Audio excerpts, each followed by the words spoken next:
Hi, my name is Rachel GNS Middle. GNS is my middle name, and my middle name is my last name. And you are Oh, here. and I'm here today to talk about the overtures with my guest. No. What are you here to do? Like, what's the Very broader pedantically ranked. purpose of this project? No, I fucked it.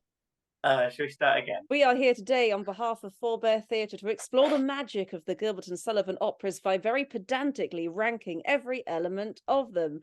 And today we are discussing 1, 2, 3 The overtures. overtures.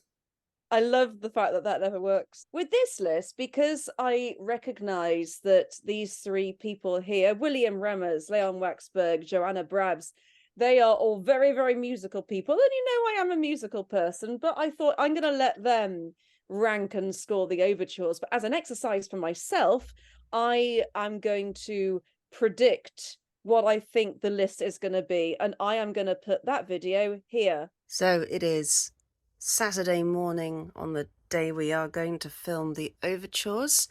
And I thought, since the scores are coming in now from these guys, I wanted to make sure that I filmed this beforehand so that you guys know that my list was not influenced by any of the scores I received. I caught a glimpse of a list and I thought, oh no, I shouldn't look at this. Let me take you through what my not so much predictions are, because I know that my thinking about this will be very subjective, but this is the order that I think they should go in, just in terms of pure enjoyment. I don't necessarily know why I enjoy some of them, but let me take you through this list. So, in 13th place, I have the original RUDDIGORE overture. I find this one very stop-starty, doesn't flow very well. It contains music that I'm surprised about. It's not only like the choice of music that is in it, but the transitions between it are quite poor. There's some moments that are quite jarring in it. So I think this was definitely good that this was updated. Number 12, I've got Utopia Limited.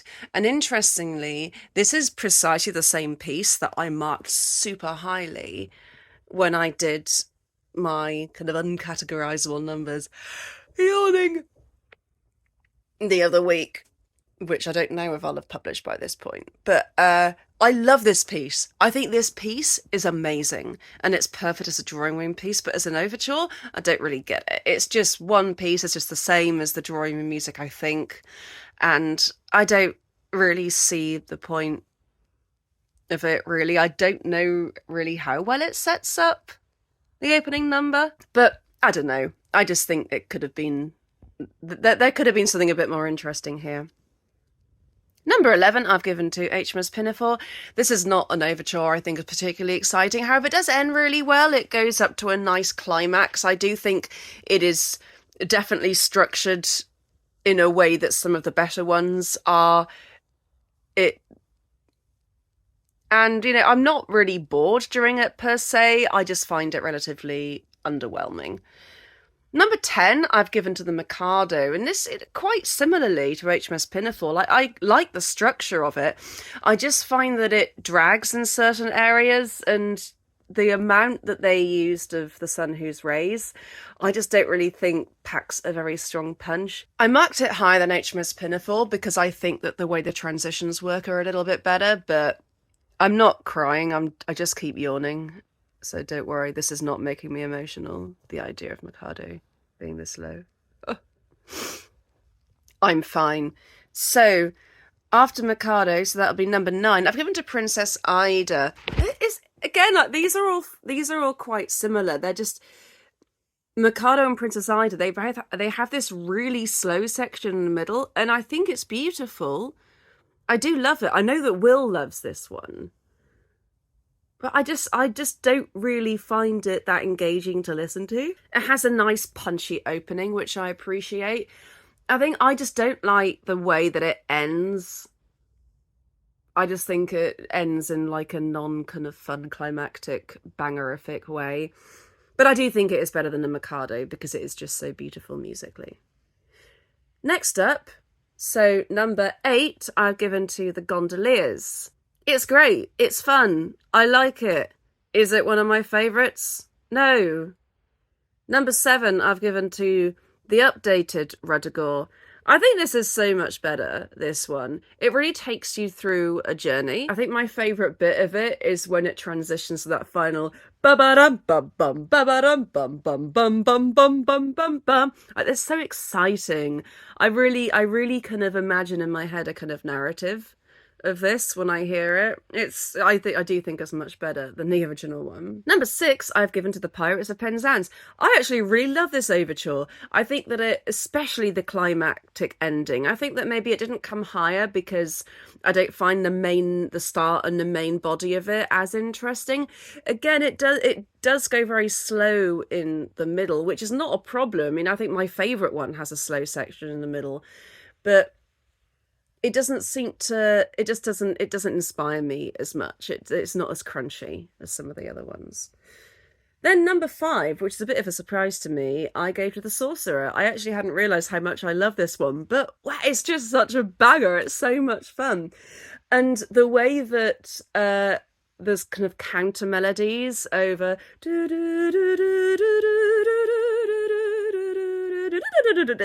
there's loads of kind of fun. There's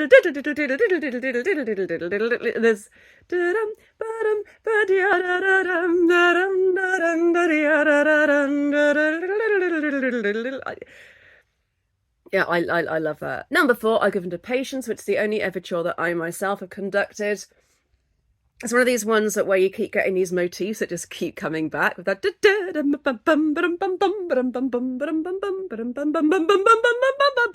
And the way it starts, it's so much fun. I really love Patience. Number 3, I have given to the Grand Duke. Again, similarly to Patience, it's got these themes that keep going back. And the end of it, oh my goodness. It's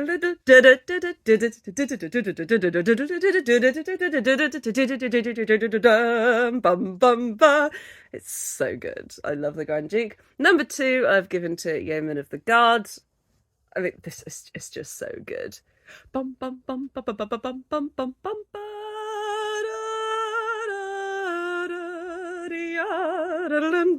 The kind of counter melody to Were I Thy Bride. It's just love it.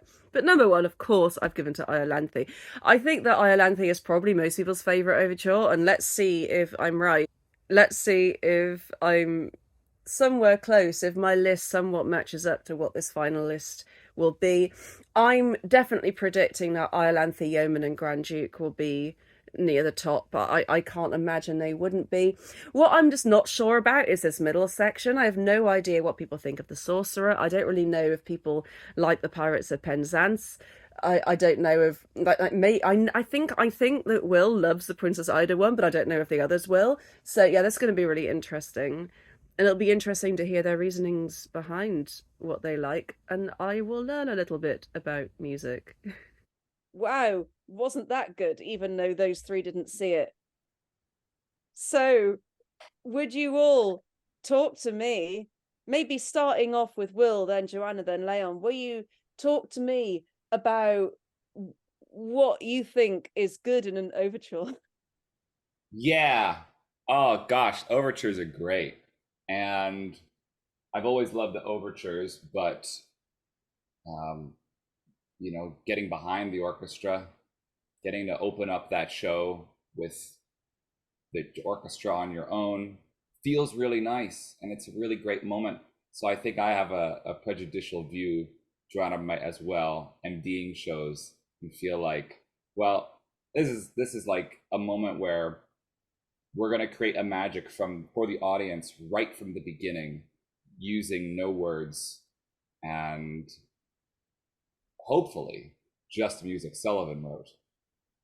But sometimes we're not so lucky, as we might discover.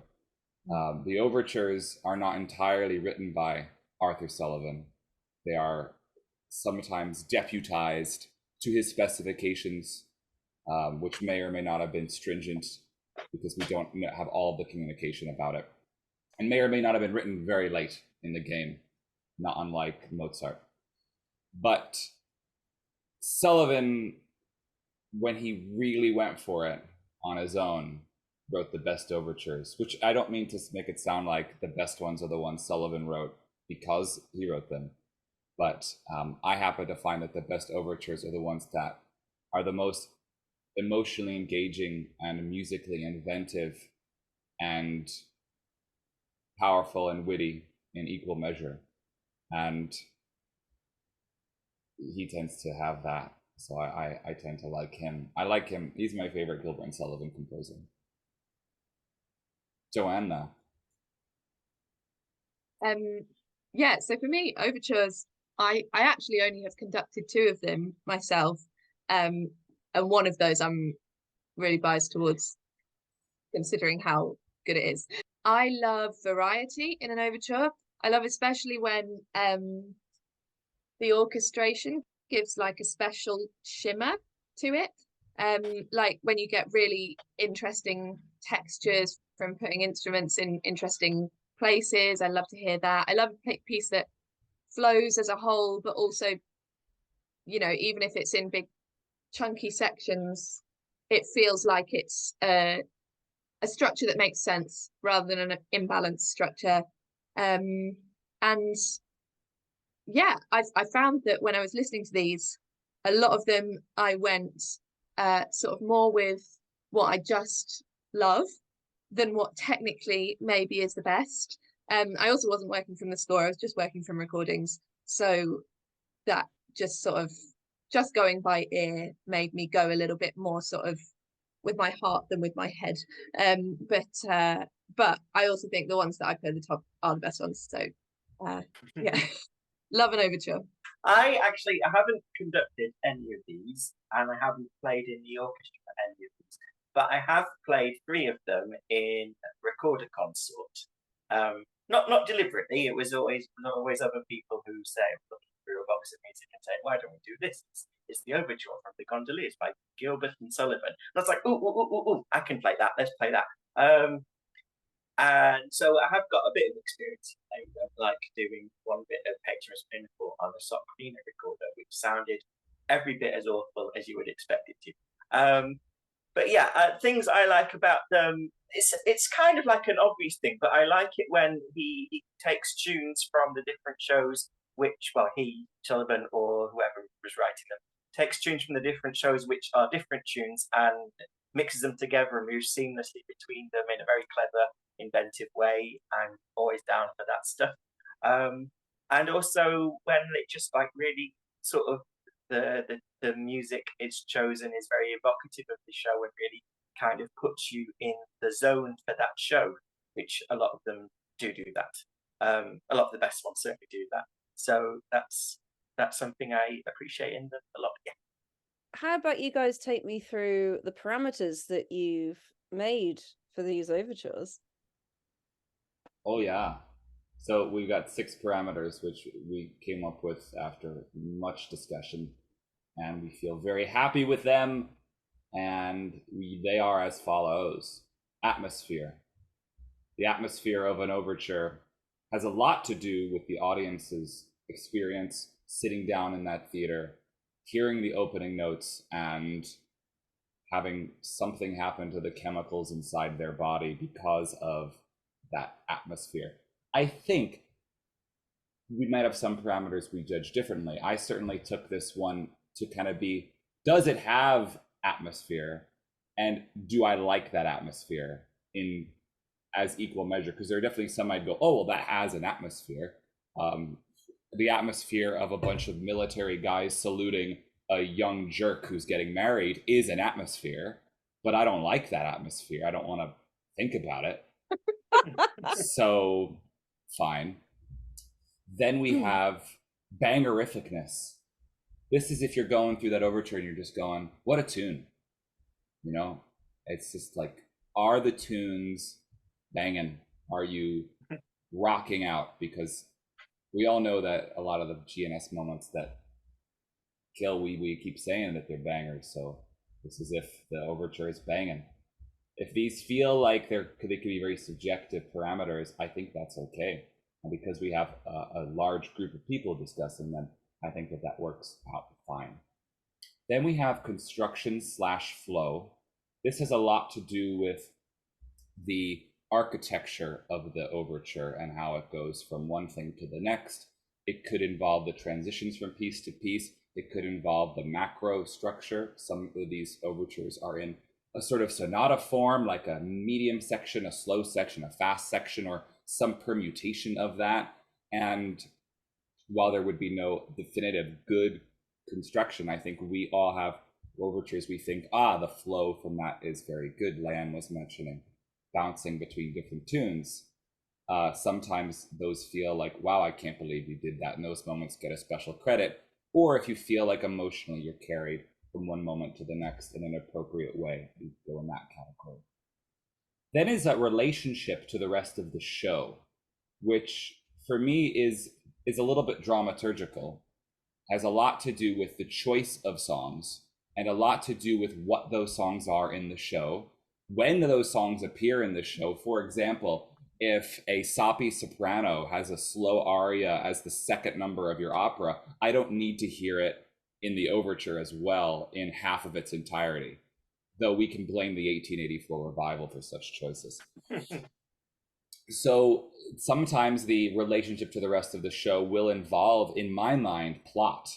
I'll be thinking of like, well, this song has an import and it goes that way. I also have included in my judgment, if the piece you hear in the overture improves your view of the show when you see it a second time, because you've heard that, if you've never heard the opera before, or alternately, if there's a piece in the show you shouldn't have heard in the overture, but somebody in the 1920s said, nah, you totally should, I might feel like that's maybe a reason to think, well, that relationship to the rest of the show, actually hearing it in the overture works against hearing it later on in the evening, potentially. Then we have orchestration. That's pretty straightforward and includes a lot of what Joanna was just saying about colors and choices there. Sometimes Sullivan has just literally said, copy and paste the end of the Act 1 finale and just drop it in, and just we'll have no singing. And that's not going to excite some of us orchestra heads as much as it might if something a little different is like, this is not the same key as it is later in the show. Then enjoyment, very subjective, hard to define it, but our enjoyment of the pieces, and that could be as an audience member, performer, etc., cast member, all of the above. That's the 6 parameters, 10 points apiece, totaling 60 points, which would, if only 3 of us have ranked these, is that correct, Rachel? That is correct, but then So, I just kind of ranked them quite intuitively as well. So I didn't use the point system. I just kind of did mine as a kind of prediction, but also what I like. But I wasn't really able to explain it, and maybe you guys can help me. What's interesting is that for the most part, I was pretty dead on. There are actually only 2 that were more than 2 places away from what they ended up as overall. In 13th place, which is in fact my 13th place, but none of you had it at 13th place. Will, you had it in 12th place. Joanna and Leon, you both had it in your 10th place, is the original RUDDIGORE overture. Now, Will, can you explain to us what is this original RUDDIGORE overture? There's 2 RUDDIGORE overtures? Yes, and thank goodness the Doyley Cart recorded both of them in their recording in the early 60s, so we have a good recording of each of them, more or less. The RUDDIGORE Opera had an overture in 1887, which was not a Sullivan original, but it was one that he prescribed. You can read all about which one's Hamilton Clark and which one's Cellier and which one's, you can read about that another time, but we'll basically mention when it's not Sullivan only and when it's Sullivan had one of his folks like do the work. And this is one of those do the work ones. And it is an overture that was not used when the opera was eventually revived, which we will talk about with the revival overture. RUDDIGORE was notorious for having a weaker reception than the Mikado by a quite wide margin. to the point that the doily cart considered it something they couldn't revive for several decades until the early 1920s. And when it was revived at that time, they had cut a number of pieces from the show which were used in the original overture. In their premise, they went, well, this show was bad. Some of us, were even alive when that show premiered. But we need to start cutting stuff. So they cut The Battle's Roar is Over. They cut When a Man Has Been a Naughty Baronet and replaced it with Oh Happy the Lily in 9/8. And those two pieces in particular were incredibly prominent in that original overture. So they went, well, that'll be weird. So we'll talk more about the Toye overture. Jeffrey Toye, who was the music director of the company who wrote that overture at the time, because it's the only overture we have that is written decades after everything else, which I think is important. But the RUDDIGORE overture in its original form, I think is one that is done so infrequently today that it almost has a self-fulfilling echo chamber of people not liking it, where it's like, well, people aren't used to hearing it, so of course we wouldn't like it. But it isn't, I don't think either RUDDIGORE overture is particularly strong, but I can see, though this wasn't my last place, I had to rank it higher than the one that to me is an inauthentic expression of a Victorian composer's wishes, which it clearly sounds like it's not a Victorian overture. If you haven't heard this overture, if you find that doily cart recording of RUDDIGORE from the early 60s with John Reed and co, it's also in the Spotify big playlist of all the shows, not album with the yellow cover of the Gilbert and Sullivan collection with all the stereo doily cart recordings with John Reed. This overture was recorded as an entr'acte on that album. I don't think dramatically, but more just like that's a place to put it. And you can hear it there in its entirety. It's quite lengthy, but I imagine some people listening to this might have actually never heard this before. So they may want to take a second and listen to it. But if you don't know by name which one is which, they both begin with ba bum ba bum ba bum ba ba ba ba ba ba ba ba ba bum. This one has a little bass drum roll before we get that opening theme, and it syncs much in the same way that we hear at the top of Act 2, where you have this.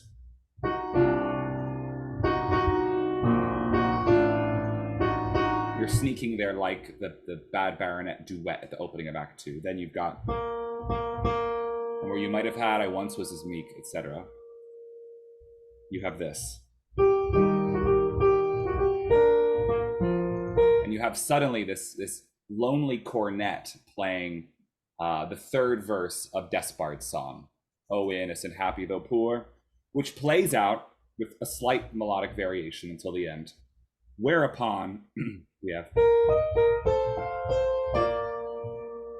and on the final note we hear, and then Welcome Gentry plays in pretty much its entirety with some slight variation as well. Following that, there's a full stop, a brief interlude where the strings play this very beautiful melody, which on that recording is not played with any beauty. It's pretty much just played straight quaverly, which I think is to the disadvantage of the piece.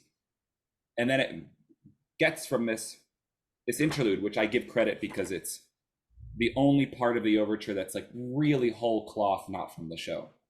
I always love those moments in an overture that are not in the show at all, if they help the transitions. This is a little similar to the one getting from With Heart and Voice into Constance's aria. There's a little similar transition there. And then it moves on to an oboe solo of The Battle's Roar is Over, which plays in almost its entirety as well, which then has a full stop, which leads into a sneaking up of When a Man Has Been a Naughty Baronet, which lasts us more or less with some slight little twists and turns to the end of the overture. So it does still have a kind of 3-act structure, but what I sort of appreciate about it is it's like there's this slow opening, then the quick bit, then the slow bit, then the quickest bit. I'm particularly fond of the cornet solo. I think that when it comes to my rankings for this one, all of my rankings across the board were higher than the other one.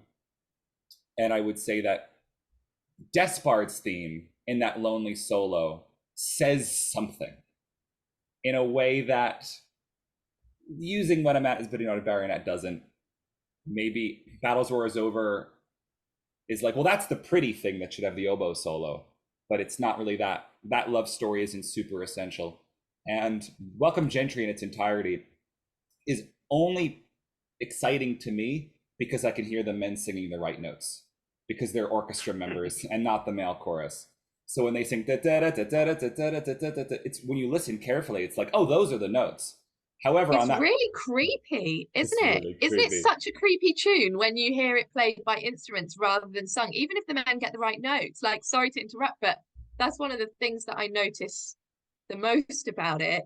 Like it gives you a proper sort of tritone effect, because that's almost the main note of the three, and then it goes down to the third note as a tritone away from it, and it's so weird, and you don't get that weirdness when it's sung.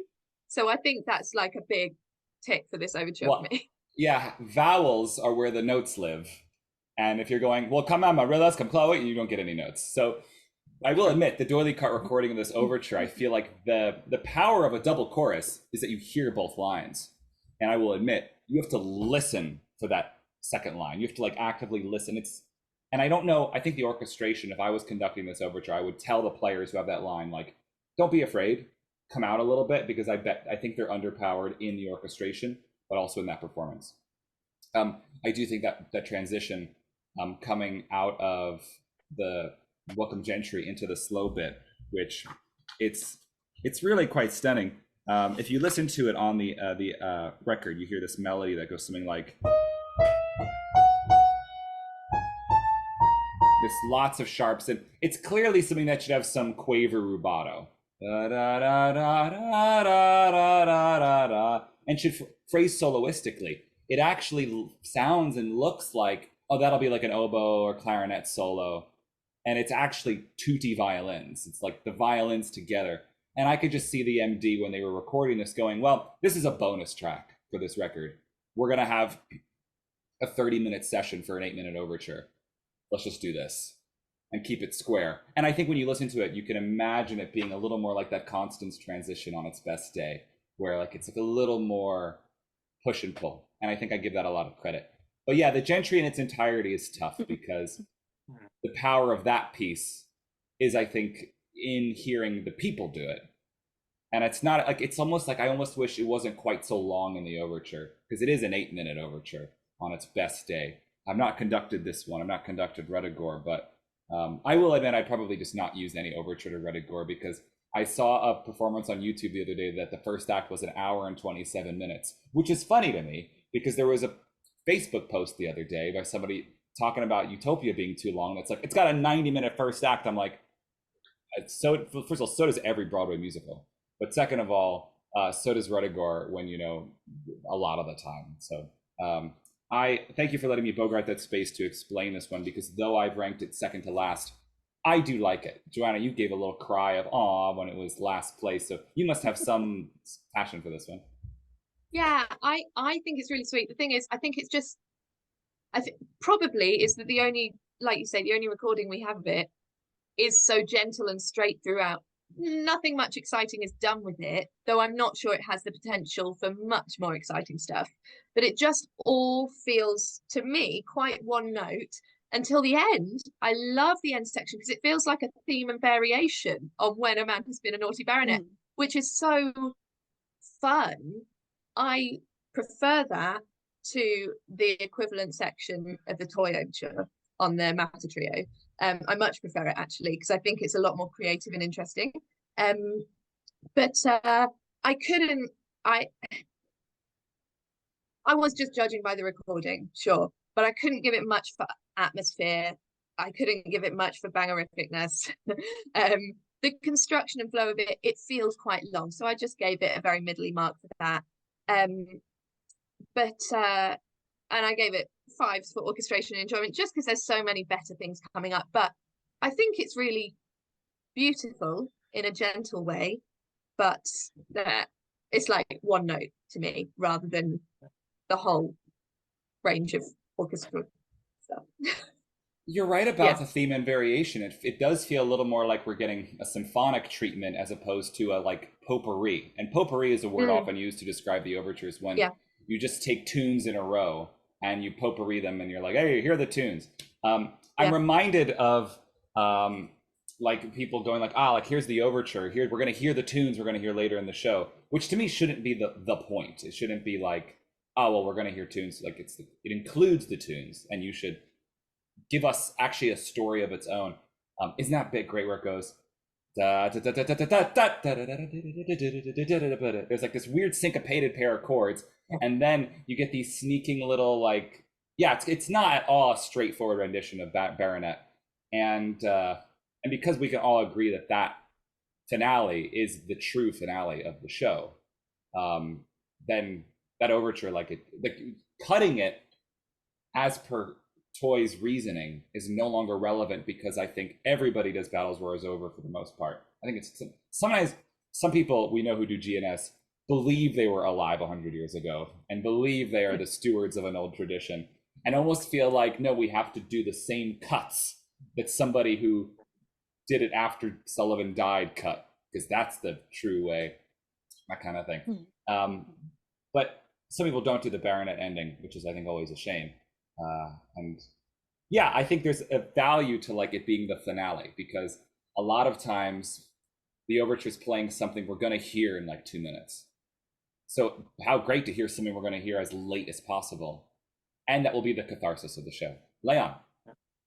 So basically, the Welcome Gentry bit goes on too long. It's all of Welcome Gentry. I might be wrong about this, but it feels like the second time, like the equivalent of the Sons of the Tillage at Dwell in This Village, is the exact same orchestration as When Thoroughly Tired of Being Ignited. I might be wrong about that, but it sounds I think like you're right. to me. Yeah, and it's just, you played that tune all the way through. Yeah. You're playing it again with the same orchestration. Romeo but I do like the desktop bit. I would happy to broadcast that bit really does be saying something. I quite like using a bit more of the Act 2 opening than the Toye version does, because the Toye version just has one phrase of that, then goes straight into Nightwind Howls. So it's quite cool that it uses like all 4 lines of it, I think it's 4. But yeah, because Welcome Gentry goes on so long, it just takes, like, the wind goes out my sails, and by the time of that, I'm just like, okay, you just need to finish now, and then it just keeps on going, and it's good in a way. I agree that it's good that it has When a Man Has Been a Naughty Baronet, because unusually for an Act 2 finale, that tune is a brand new tune. There's only ever one finale, Act 2 finale in the canon where the tune isn't a reprise. So because it has appeared before, the audience aren't just listening to something for the first time at the end of the show, which might be slightly weird for them. I don't know. It's an very interesting point. Utopia has a brand new tune. This one has, if you do the original overture, original finale rather, you're happy that Lily is a reprise in a new meter, which makes it, those big long extended notes make it worth doing. And I would say that having this Baronet is different enough from the overture's version that it's like, if the audience catches, that's that opening thing from the beginning, that's really cool. You mentioned the opening. That's why I gave this atmosphere points more than the other one, because I find the atmosphere in the Toye overture to be very unsubtle and to spoil the plot basically of the show. Whereas I think people, the thing about RUDDIGORE is you have to sell the ghosts to get people in the room. But once they're in the room, you don't have to do 2 verses of like the bangingest song in the show, because I do think that will jeopardize its appearance later. But having that extended opening, that the first act and the second act actually open with the same music in a large chunk, gives me this feeling that like that castle is there and it's going to stay there until we actually get to go inside it. And I can definitely see that there's some value of like your cover for the program having a castle on it, even though the first act isn't very castle-y. And if you really got your druthers all set up, have a nice castle in the back of the set on your painted backdrop. So we're like, we're gonna get to that castle at some point. Rachel, you have not spoken. What I find, like, so I hadn't heard this overture since I did Ruddy with a Y, Gore, back in 2006. So I hadn't heard it, and I must admit, like, when I first heard that the Despard tune come in, my reaction was like, that was so jarring to me. I thought, but then you make a really good point, Will, that it may only be jarring because I'm just not used to it, because I'm so used to the other one that when that came in, it just really threw me. And from then on, all I could think about was like, oh, how kind of flabby these transitions are, and just it not seeming to flow as nicely as some of the other ones. So I just didn't particularly enjoy this, but it's the one I've listened to by far the least out of any of them. Well, that so I think that maybe I'm biased. Yeah, if it's the kind of thing that anybody listening who doesn't know this one, before they cast too great a judgment, maybe listen to it 5 times as much as the other ones, and realize that maybe, like, if I MD this one, I'm gonna take that ending quicker than they do on the album for sure. Yeah. And but I think the cornet soloist on that really brings out the loneliness of that melody, which gives you this feeling of, like, it's almost like that opening is the castle as it is now. Despard's the current baronet. He's the one walking around the castle. Da-dun, da-dun, da-dun, and then he has which is why it's like he finishes his theme, and actually I think it's a nuts transition, but the one into Welcome Gentry being a completely abrupt is really wild, because Hamilton Clark's previous overture is all full stops. That's Mikado. This one does do a full stop after Gentry and a full stop after the duet with the oboe, and they're like a full stop resolution. I can justify it to some extent as being like symphonic, like you end a movement and then, but I like the way that he brings in the next thing, like in the way he does. But that opening moment means a lot, and I think that I would like to hear it someday in a production that's really. I want to see this in a production where the conductor and director clearly like this overture more, not a production where they're doing Ruddy YEOMEN and going, well, we have to do the original overture because that's the real one. Because Ruddy YEOMEN is the original title of the show, the Y. And so when people do Ruddy YEOMEN, they'll put in lots of that original material that had been cut over the years, which this is similar to the new Sadler's Wells recording, which you can listen to. I must say that I just have to echo your sentiments about the baronet theme. It's like a steam train. Oh, it's so exciting. I do like that one. But yeah, all in all, this came 13th place for me, and overall. That particular action is one that Charles Mackerras used in Pineapple Pole, adding a snare drum to it. Oh, okay. Cool. So he was, even in the 1950s, he was like, before they had recorded this other one, he's like, you guys are sleeping on this baronet thing. We're moving on to number 12, which is also my number 12. So I'm doing really well at these predictions so far. It wasn't anyone else's number 12. But let me tell you like a little bit about this one, and while I tell you about it, you'll know which one I'm talking about. So this is one where I've actually already talked about this exact same piece of music at length in a video that I filmed 2 weeks ago. I absolutely adore this piece of music. It's so funny in itself without having any words attached to it, without having any lyrics at all, or without the audience at this point having any idea what's really going on. But I love this piece of music to death. But sadly, as an overture, I don't really get it. I don't really think it works. And that is Utopia Limited.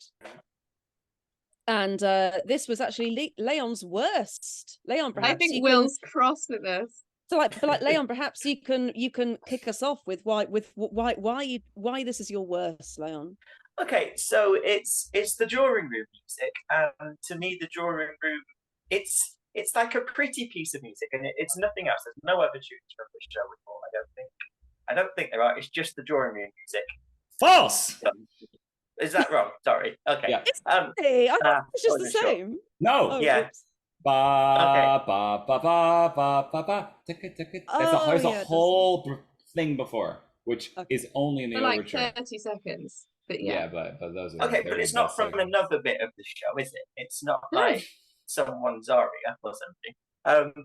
Yeah, so I don't think the drawing room music is that an important part of Utopia. To me, it's not evocative of Utopia at all. It's probably the most cuttable bit of Utopia anyway. I would never dream of cutting the drawing room. Well, It's you can't beautiful. do that.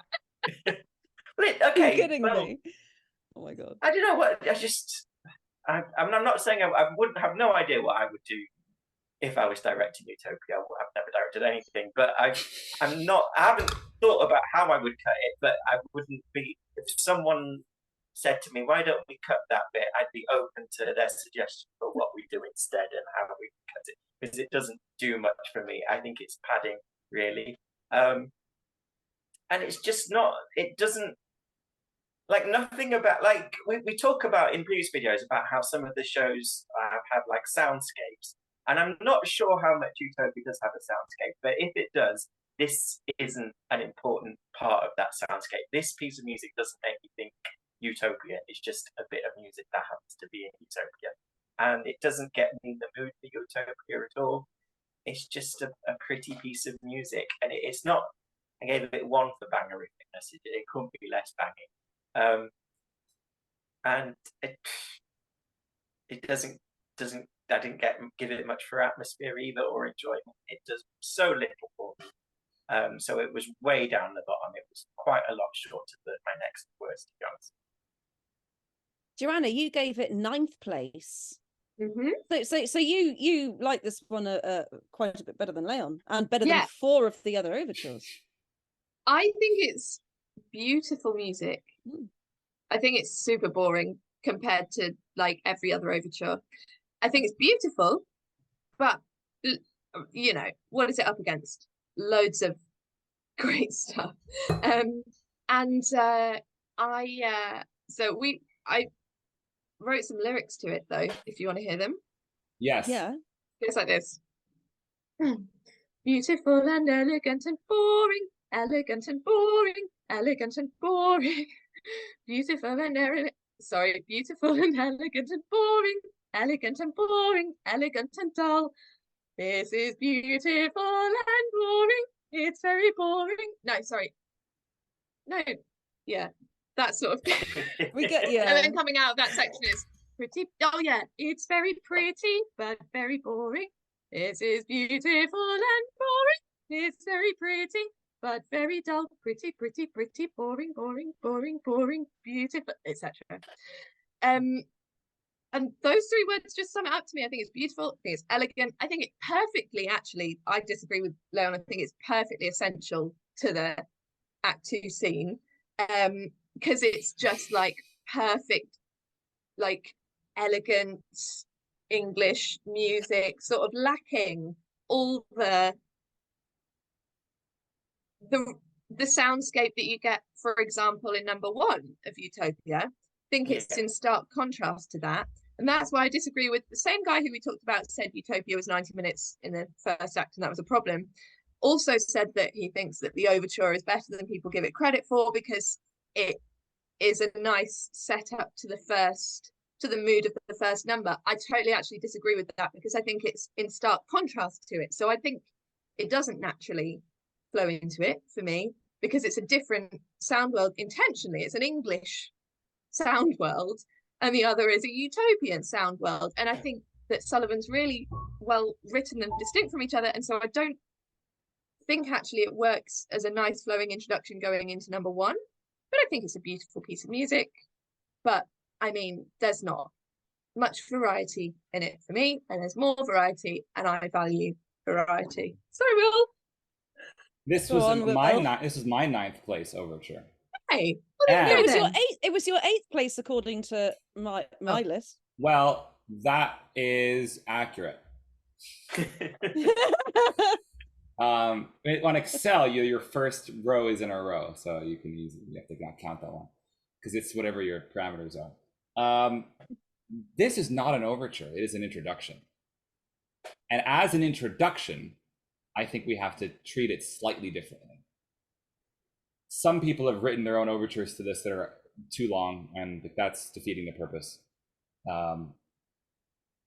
I conducted this opera twice. Once with all of you in 2016 at the festival, and then this past spring with Rachel in New York.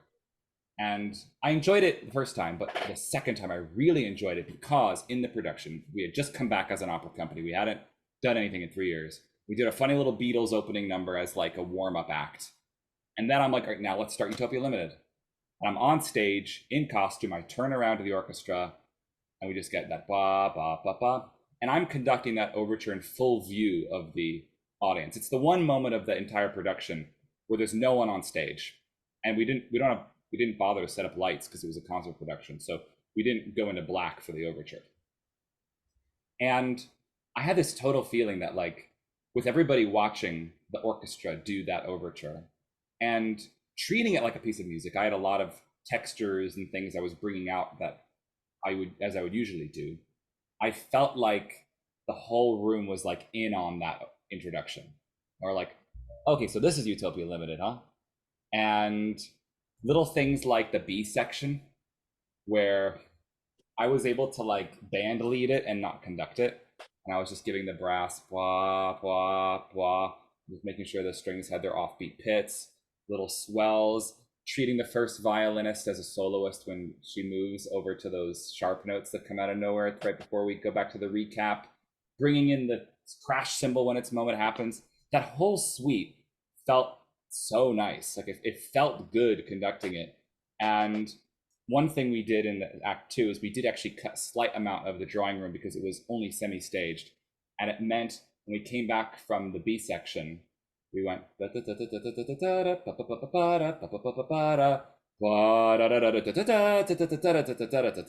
we only got a half statement of the A theme because I was like, well, I don't have enough staging for this production and I feel okay with like we've heard it before, so I gave a little choice there to do that. But it really does get to sing in a way that it doesn't when it's with the staging anyway in Act 2. So I happen to have a fondness for it. And as it ends, then you have at least key sequences nicely. And Joanna is right that it's a total contrast. So you finish on an A chord, great, wonderful. But then those brass A's come in, and you can hear curtain rising, and it's like, here's a whole new image you haven't been listening to for the last 4 minutes. So I think yeah, if you were really desperate, you could just start with, and that's the opening of the opera. If you were really like, I think Fair as Rose is a perfectly good start to RUDDIGORE. Like you don't need an overture necessarily at all, particularly not with today's attention spans, children. So with all that being said, I feel like it's not a bad time, not a bad time. But obviously, I like this one. But there are, of course, some that I like just a little bit more. I absolutely love my favorite bit of this is when people put like obscene tempo change in that little sharp bit you were describing, where it's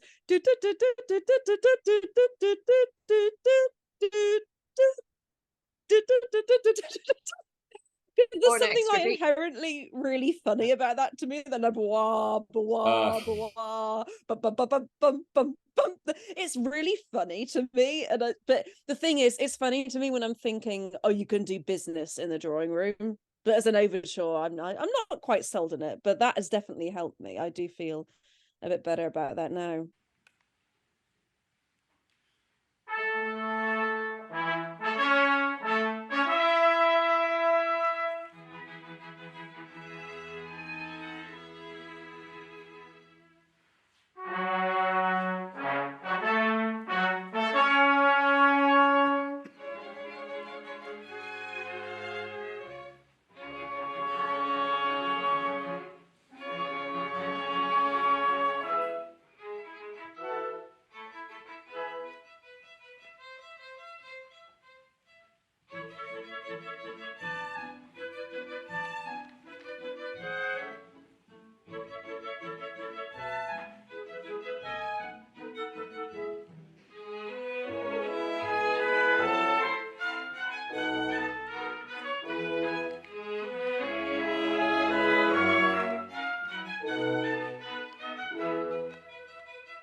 11 is also, oh, would you look at that? It's also my number 11. So I got 11 correct as well.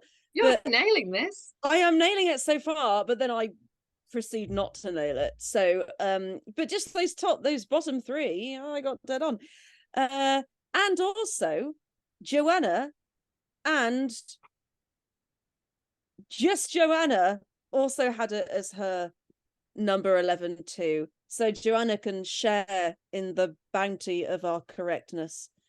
It was Will's number 10. It was Leon's number 9. So I don't really think we're going to be too disagreeing on this one. This is one that we all kind of rank relatively low, and that is HMS Pinafore.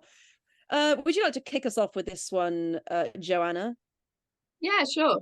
So I feel disappointed that it made it to a higher place than Utopia, but because I think that there's a lot more to the other one, even though it's so short and one note. But I think I would call this basic. I think it creates an atmosphere of Pinafore, of being on a ship, but it's not, as you say, well, it's not an atmosphere I enjoy musically, particularly. And I think it gets banging towards the end, because I mean, why and wherefore, who is going to deny that's a banger? And it's, you know, treated pretty nicely. But other than that, orchestration, I gave it a 3. I think it's so similar to, almost identical maybe, to where these pieces appear in the rest of the show, and that's just like not interesting. And enjoyment, I gave it a 4. So it was my 11th by only 1. No, it was joint 11th for me, but I called it 11th, and I called my 12th place 12th, which I don't think hasn't come up yet. But so actually it was joint second bottom for me, and I think rightly so. And just to check if I had anything else to say about it. Nah, that's it. This is the one that he did just copy and paste from the Act 1 finale, and yikes. For both Eyes Will Flash and the other thing. Like, it's, and if that's the climax of your overture, it can't also be the climax of the Act 1 finale with just the singing not there. So that's stupid. The only thing that's really different is in where and why in word form. There's that minor version. It's the first time you hear that, it's not as you ever hear it in the show. It's like that kind of minor take on it. And that's nice, because it's like delaying your arrival a little bit and playing a little bit with the theme. And I mean, I'm conducting this one soon, and I'm almost tempted to just not use it at all, because there's a consensus that it was written very late, and that the original introduction of number 1 was overture enough. And there's a world in which bum bum bum bum is really the best way to start this show, with all the atmosphere you'd want.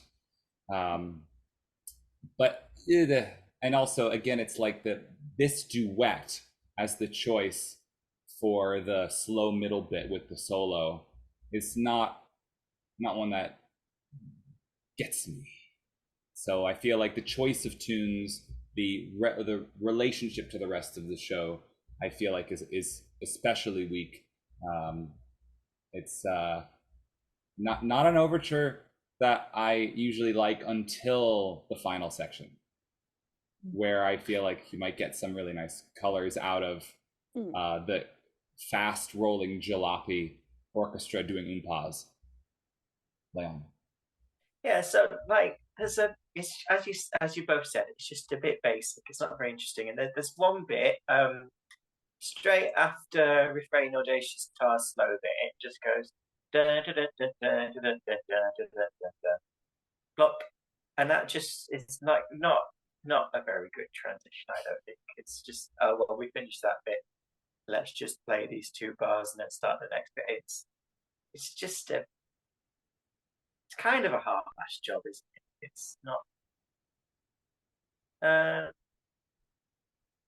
Yeah, I just think that the as you said, the intro to number one is such a like little microcosm of the overture anyway. It's got Buttercup's theme, it's got Josephine's theme, it's got the Sailor's theme. That's all you need, and this just doesn't add very much to the show, I don't think. That's all I got to say, really. Delete it, Rachel. I mean, it's to me, this is like the probably my least favorite overture as a piece of music to listen to. Like, nothing about this excites me. Like, whenever I go and see HMS Pinafore, which admittedly is pretty rarely, this is one that I'm thinking, oh god, we have to get through that slow section in the middle. And I don't mind them having slow sections, as you say, like a ton of them have that kind of opening kind of bangerificness, and then we have the slow section, and then that usually transitions into like a big kind of climaxy bit. And HMS Pinafore does have that structure, and that's like a benefit in my book. So like, to me, that's like a good thing. However, the fact that it's Sorry Her Lot is, it's not Sorry Her Lot, it's my love, we have batteries torn fast down before. Oh, isn't it? But those are the same my god, song. I'm so confused about this. They're intentionally the same song. They're both F minor to F major. Oh my, like you know what? That's bizarre. I listened to element. that literally today, and I remembered that. Sorry Her Lot. That just shows how boring this overture is to me. I literally remembered that. I even wrote it down. I was like, "Yo, Sorry Her Lot. Oh god, we don't need to hear this." The ending's rubbish. Yes, it is. Well, I can't see the ending of it. Dun, dun, dun, dun, dun, dun, dun. It's the same as most people do at the end of the show. Yeah. And rubbish. I mean, the very end, you know. Up till then, it's good. Can I just say, in terms of copying and pasting the end of the Act 1 finale and putting it at the end of the overture, there are other moments in the canon when that happens where I love it, but in this, not really. Yeah. I know we all dislike this overture a little bit, and I know it's set in this ocean.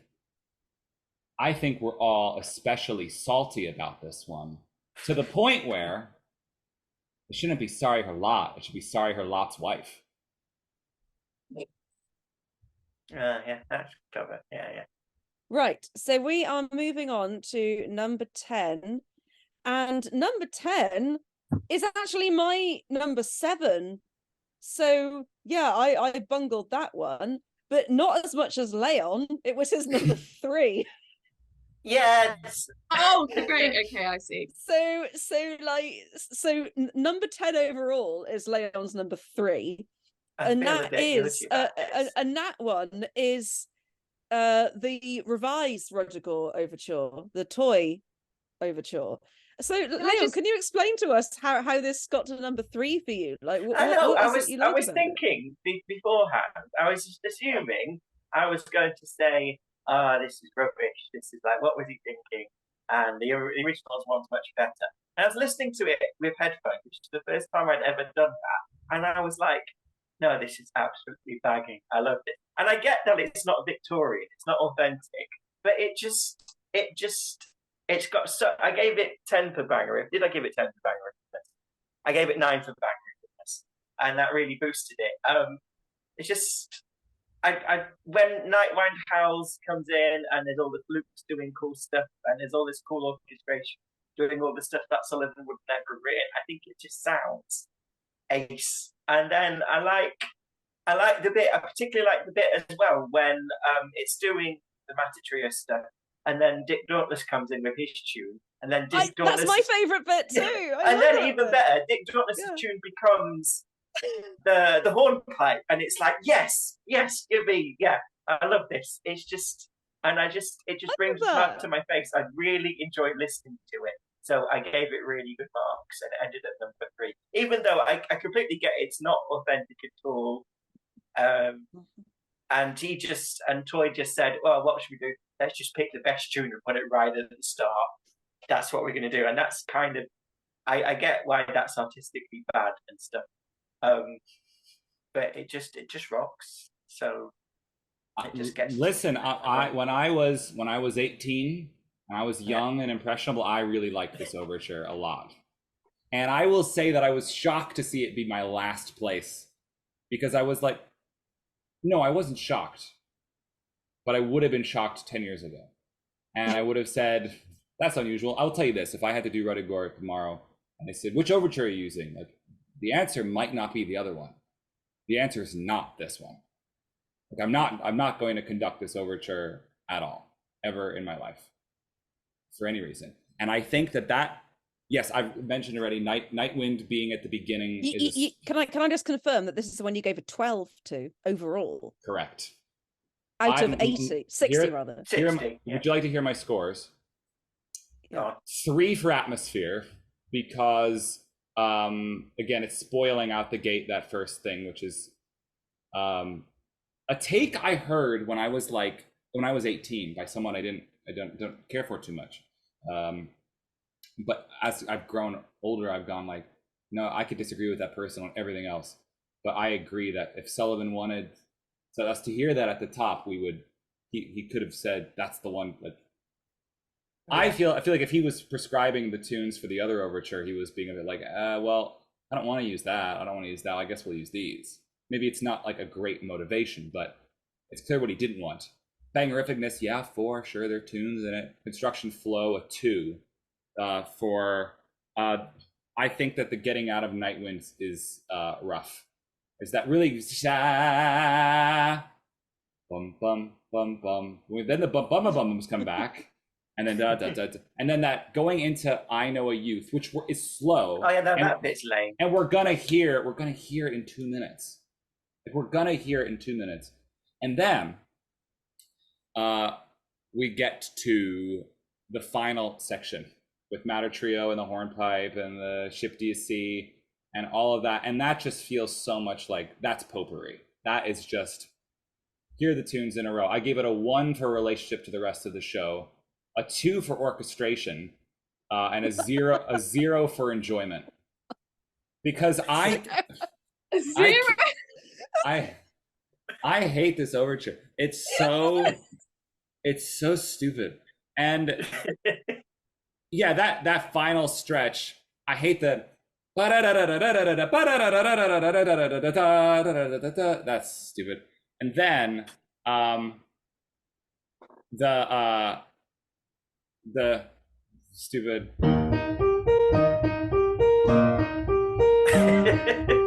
that's Toye going, well, RUDDIGORE is not popular.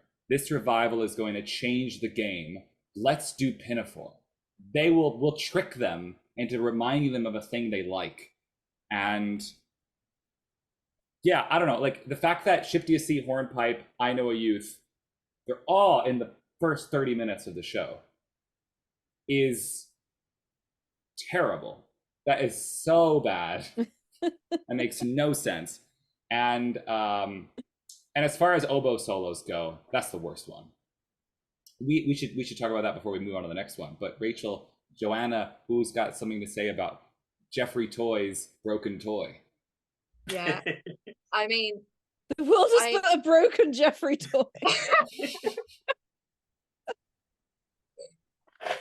Never a true word was spoken. So I think this is just cheap. So like, it's cheap atmosphere, it's cheap bangerificness. I'm a person with blood going through my veins, so I could give it a 3 for enjoyment because I enjoy hearing Night Wind, right? But like, but do you enjoy and I hearing hate that last section when the hornpipe turns up. I hate it. I think it's some of the worst music in the show. And then it's like, and then also on the recording I was listening to, which probably is like 60 whatever Dolly Cart, they slow down slightly for the hornpipe section. I'm like, what are you doing? Let's just get to the end. Yeah, awful. No, slow down. Sorry?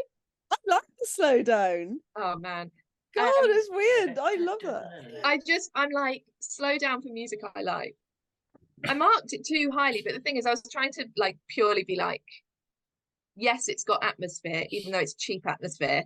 And so that's why when it drew with PINAFORE, I had to very clearly give it 12 below PINAFORE. But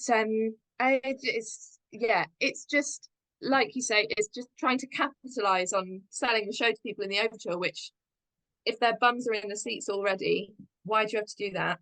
maybe in Victorian times, did people used to walk out in the overture if they weren't interested? Because like this is what this makes it seem like.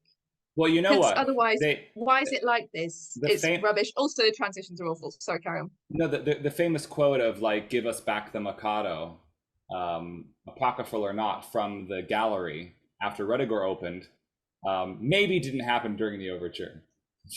Like if people were like, "Give us back the Mikado," it's like, "Give us back the Mikado." They've just started. Yes, cheap is a great word, and maybe at a Pops concert you'd hear this version, but that Night Wind, and it's 2 verses, and it just sounds it's so goofy. And you know what, Leon, I'll tell you, that early stereos recording with John Reed, the atmosphere of the recording quality is high. And with headphones on, I get you. So if it's that one you heard, or even other ones, like this is one where if it's really good stereo sound and you're being swallowed by it, like, oh, that's kind of fun, but not at the start of the opera, I think, for me, which is tough, because all of us, in order to have really done this experiment, we would need to like go to 10 productions of each show with 10 different orchestras and watch them all. Yeah. But we've all done that over the course of our lives. And if you go to a RUDDIGORE production and you hear this, well, again, does this one start with the bass drum as well, or does it come right in? I think they both have a swell, or this might have timpani. I think so. Anyway, either way, if you get Night Wind, are you disappointed, or are you happy that it's going to go on to be the other one? Like, do you feel like you go to the opening of this show going, which one are they going to do? I mean, I'm always hoping to hear the other one, the original, because I rarely do. Before Night Wind happens, you know after 5 bars which one it is. Say again? You know after 5 bars which overture is going to be. Because that's correct. Yeah, because there's the abrupt atmosphere. Yeah, and the reason why it was changed again was because of the cuts. So Jeffrey Toye could have kept the opening of the original overture, because that didn't have a cut song in it. Like he could have, but he probably was also thinking, yeah, but this show was apparently bad. And Martin Green was there, who obviously was not Martin Green, I'm sorry, Henry Lytton. Henry Lytton was there. Martin Green was yet a child, but Henry Lytton, who was an understudy for Grossmith and went on in the original production, would have been around, would have said to Toye, you know, it's a terrible show. It's a piece of garbage. It's so bad, and Grossmith always did a bad job. He shouldn't have ever gone on to play the part. So anyway, can I say something else? Yeah. Sorry, can I clarify something? Do they start with verse 3 of Night Wind and then do a sort of re-orchestrated verse with like extra brass and stuff above? Or is it verse 2 and then verse 3 that they do? Either way, before you answer the question, I think it's awful. It's like starting in the middle of an overture. Again, it's so cheap. They're like, skip to the most interesting orchestration. That's all we'll put in. And they don't earn it in the slightest. Like, yeah. So which is it? Sorry. Where, I'll tell you. Here it comes. Okay, they're playing the chromatic scale. So then it goes. Yeah, because then it does the trombones, ba ba ba ba ba ba ba, which is verse 3. That's correct. Right away, yeah. But which verse is with? Because perhaps on her Lantern Chapel, because it's that one, yeah. That's one it starts with. I think that's verse 3 with a kiss, perhaps on her Lantern Chapel. Yeah. They don't wait a full bar to come in for the next verse. Goes high noon ba ba ba ba, which is what a lot of singers do. Isn't that kind of like da da da da jump? Aren't there some kind of good cool chords in there? There are some cool good chords that would be perfectly suitable in my bow music. I'd write for it. So, like, can I tell you guys about why I really like this? I mean, the thing is, I only had it 7th place, so it's not like one of my very favorites. I think there was a distinct gap for me between this one and the number 6 for me.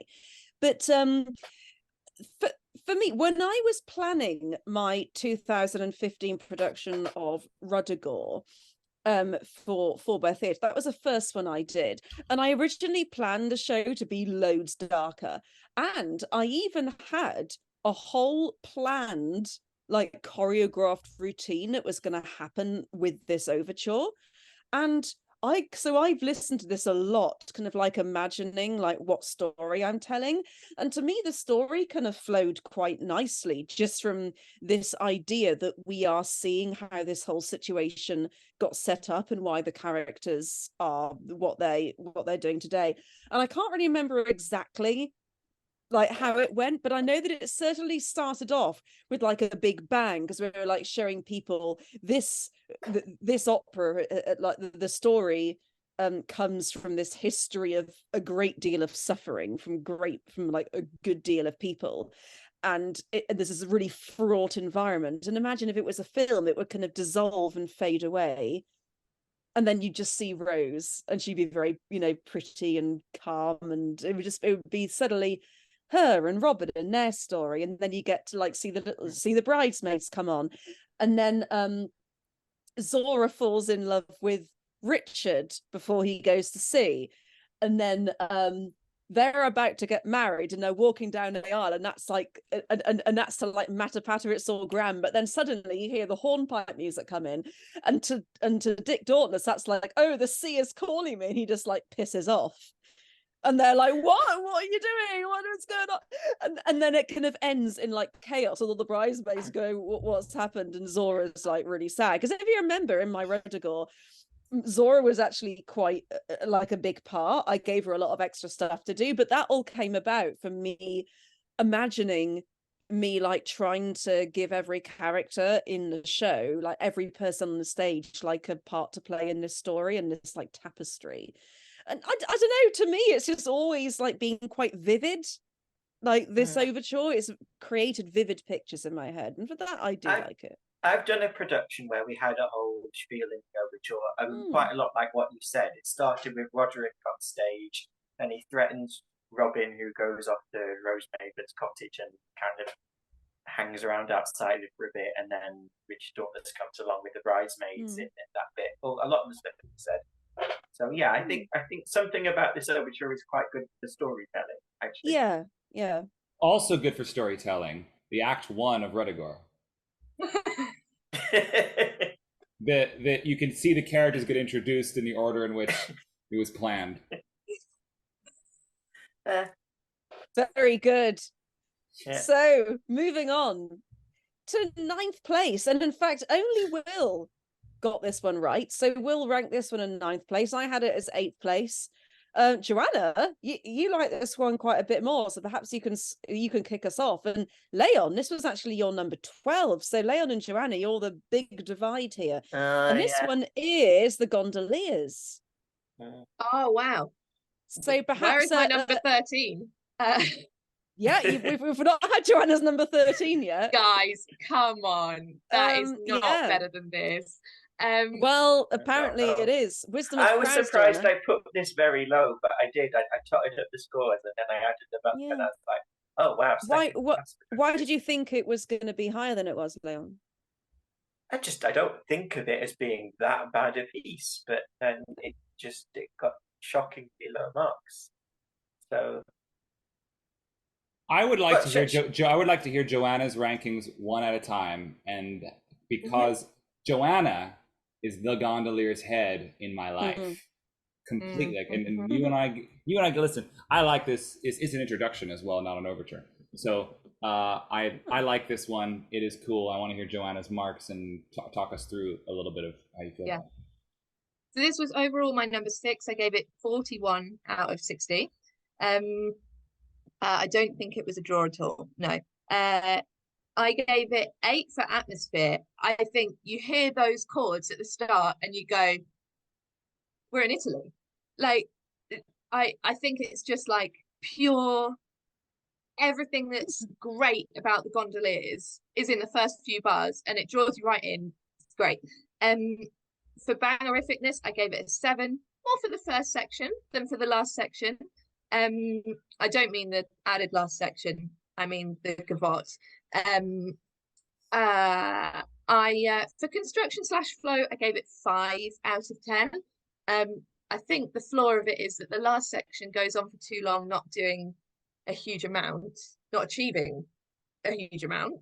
Interesting stuff.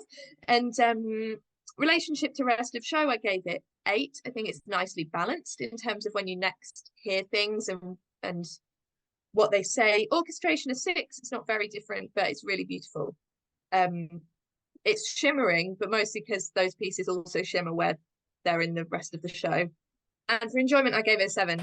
This is one of the only 2 I've conducted. I don't actually think that's why I'm biased towards it, because I found myself giving it higher marks the more I listened to it recently.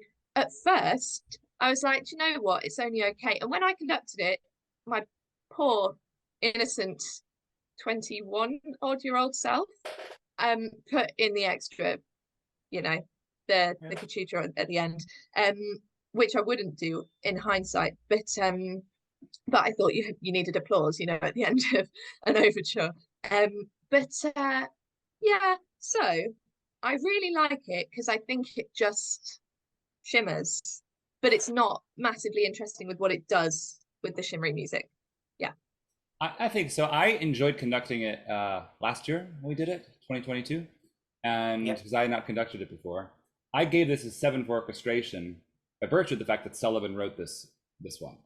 So I felt like I had to keep looking, like, if Sullivan actually did it, what, and he did Utopia as well. So far, Utopia and Gondoliers are the only ones we've discussed that are in his hand. And the Gondoliers one, though it's not too different, like Risk of Our Lives has a little bit of added voicing so that you can miss the vocals. It's pretty straight to what you hear later, but I think that is incredibly exciting atmosphere. I like the transitions actually a lot. There's this whole thing feels like it is part of RUDDIGORE, part of Gondoliers, the exact opposite of what we just talked about with the RUDDIGORE Toye, where like the transitions, da da da da da da da da da. That's not in the show. That's like its own weird little thing that happens. And yes, the cachucha ending, which you might hear on some recordings, was a concert ending written by Sir Malcolm Sargent, so it didn't end with the gavotte. Da da da would be the ending of what Sullivan wrote, but then he wrote yum da da da ba ba ba, and there's like a little list and learn, which we're about to hear, and then Danza Cachucha, which then as we're called Gondolieri as a counter melody, which is like a nice, again, a very Macaris pineapple pole kind of thing to do, but there is a general feeling that you leave the last bar out when you perform the piece. Da da ba ba ba ba ba, and you go right into the opening of the show, which was what we did, and it has a nice feeling to it. But you could certainly full stop and just not get an applause if like the page turns quick enough. Da da da da, doesn't sound like 2 tonic chords if they're so different in their voicing. It's just tasteful. This is the first one on the list for me that gives me true like whoa tingles all over my body. Like and for 2 reasons: that joy in which you just talked about, the bum bum bum ba. I love the fact that it goes straight in. I love that, and I remember saying to you specifically that I really like that, and I was hoping you did too, Will, and I was very happy when you picked it. But then I think probably my favorite bit in it is when we hear the little variation of Here We Are at the Risk of Our Lives. It's just so bright.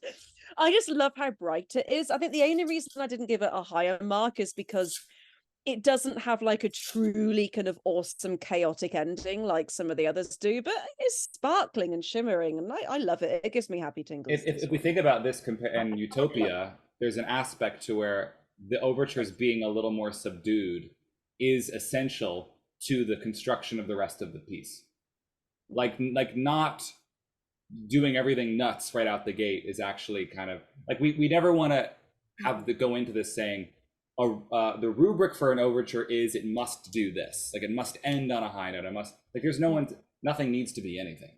So the content should dictate the form, and the content of Gondoliers should dictate the content of the overture of the Gondoliers, and so on.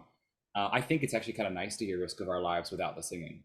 Whenever it's like got the tune in it, and you can really hear how wonderful that orchestration is. It's sort of it almost makes me appreciate, it makes me like that number more in the show because I've heard it, as opposed to When a Maiden Marries is the slow solo in this one, and I don't think it gets in the way like some of the other middle sections have a tendency to do, where I'll go, oh, I'll have to hear this again.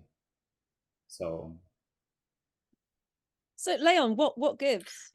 Well, I just don't find it very gripping. Yeah, it's got a nice start here at the risk of our lives. I do like the transition, but then when the Merry Maiden marries section just make it.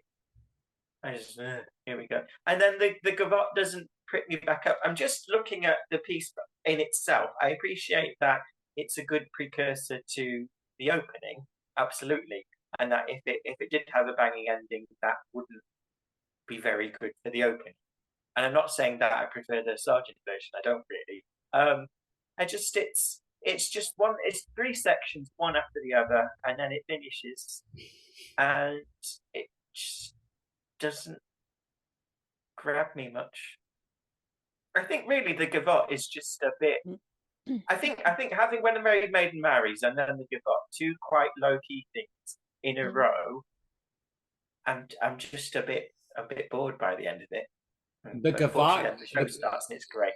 The gavotte gives the orchestra a chance to play very interestingly, as did the drawing room music overture, where how delicate it is requires needlepoint precise string playing, and otherwise you usually just get ba da da da da da ba ba ba da da as opposed to ya da da da ba yum bum bum ba dum, where it's very finely tuned. And when do we ever get that much rehearsal time? But because I can mark the parts as much as I want and run through it a few times, but it's really hard to get exactly like do it the way I hear it. But it's a good song, and I'm glad we get to hear it so far away from when it shows up in the show, because it is really cool. Yeah, so I like it, but here's one that now this is quite divisive. This next one, so number 8 was one that me and Will had at number 6, but Joanna had at number 13. Thank goodness it's finally come. Oh my goodness. And then Leon had it as number 11. So Leon also had it quite low, and that is The Pirates of Penzance. Yeah. So Joanna, why don't you start us off with your apparent loathing of one of Gilbert and Sullivan's dearest pieces?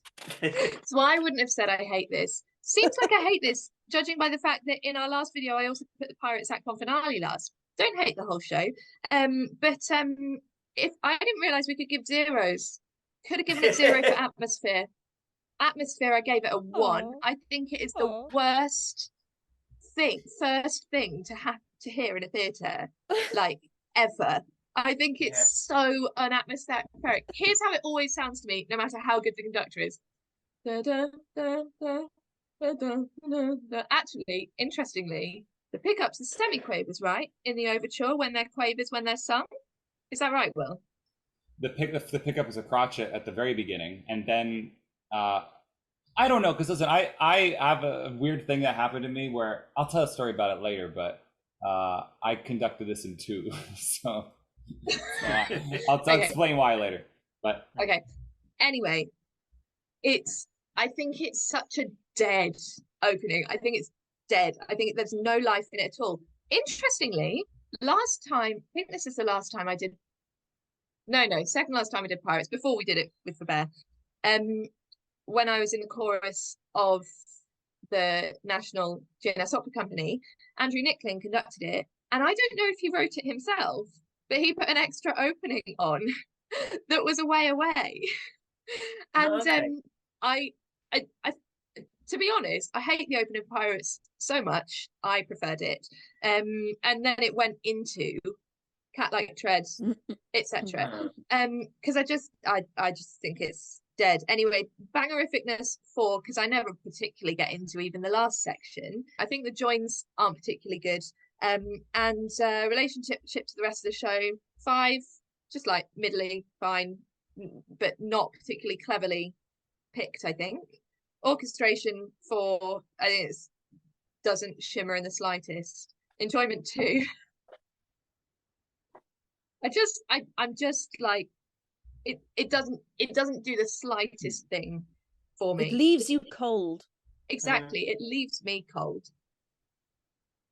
And how about you, Leon? Like I said, you also didn't mark it So terribly this high. is really, I really tried not to make this prejudice against me, because this is totally not its fault or Sullivan's fault. But because it's the show I've done the most, and I've always been in the wings or on the stage behind the curtain waiting for it to start, it actually, just hearing it makes me feel sick. Just because I just not because it doesn't repulse me. It's an association of nervousness. Association of, I listen to this music, that means in a second I'm going to have to talk a hell of a lot, and I don't want to.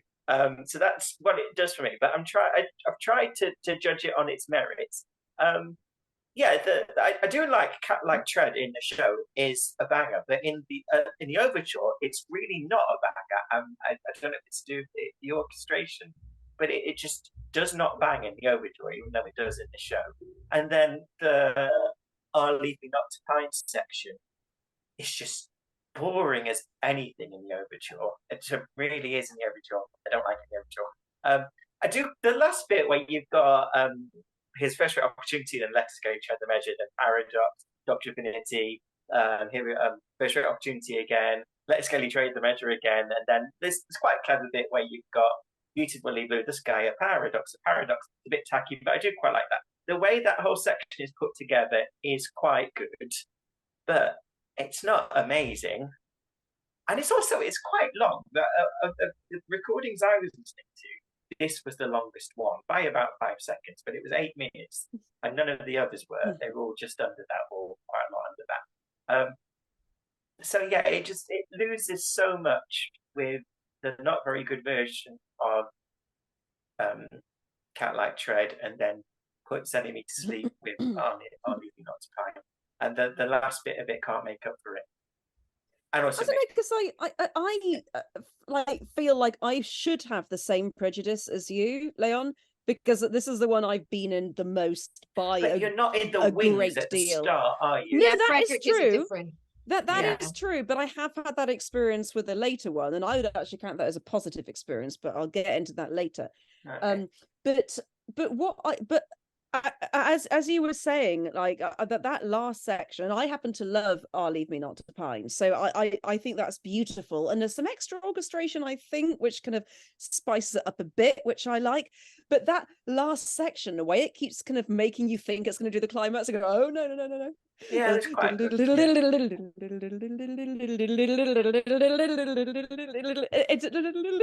It's so exciting, and it's not just repeated material from like later in the opera either. It's like it's there's layers and oh no, that's a different one. I'm going nuts.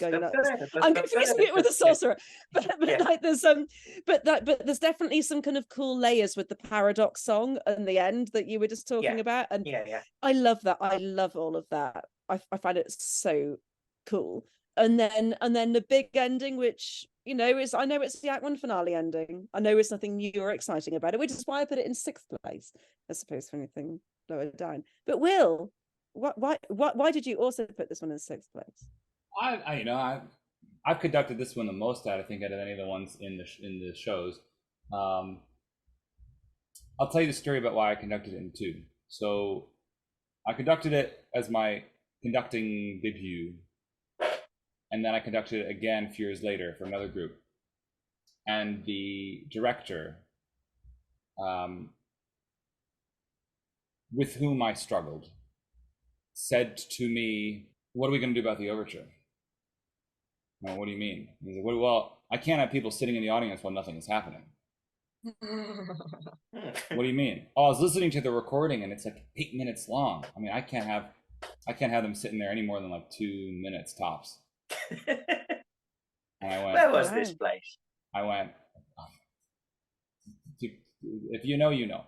And and I went, well, it's in the show. Like it's in this, like it's in the show though. The director came from the musical theater tradition, wherein the director is in big block capitals and the music director is way down below the the very bottom. And whereas those two people should be a team. And I was like, I don't know, how can I cut timing? He's like, well, I can't have them sitting there in the dark while nothing. Like, what are they looking at? What is my audience looking at? I'm like, they're listening to the guy ears. And so then I said, okay, you know what I'll do? I'll do this. I like you so much. I'll do this as a favor for you. I'll do it in 5. It's 8. I'll do it in 5. He's like, you got to cut it. I'm like, I'll cut it. I'll do it in 5. I'll do it in 5 minutes. I promise. He's like, okay. But I still have to stage part of it. I'm like, whatever. But nothing's going to stop you. So whatever. So, I just decided I wouldn't cut a bar because the guy couldn't read music, didn't know. I just did it fast enough that it was in 5 minutes. And the reason why I got away with it was like, I had a memory that I went, oh my gosh, it's in cut time. I don't know if I was looking at a weird score. And somehow in my brain, there was a little line through the C in the opening of my score. And I want to find it again because I can't have just made it up.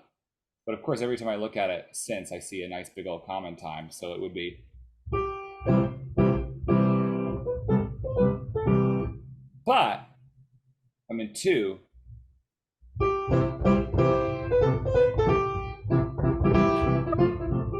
So I'm doing that.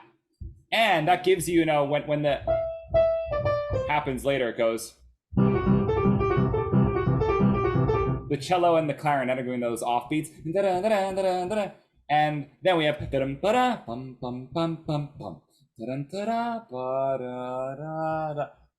love this little oboe solo, but the oboist can't take a huge breath right before it. Ruins the flow. Be careful, oboes. So then you do a big thing. And then the fact that it's an A flat, great key. We're here. Beautiful sound. And then that.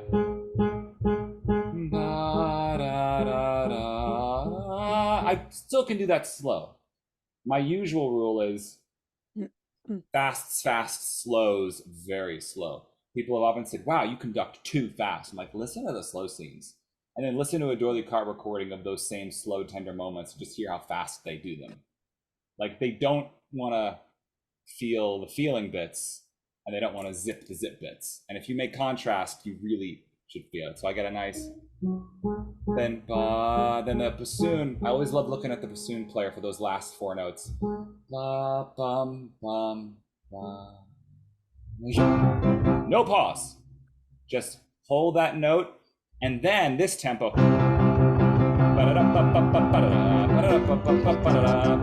And I lost my orchestra in 2021. You can hear it on that, like I'm going. I'm like, ah. But then the brass, they saved me. And I just do it in 1. By the time I get to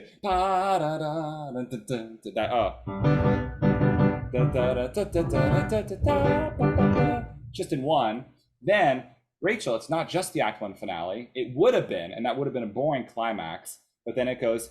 Yes.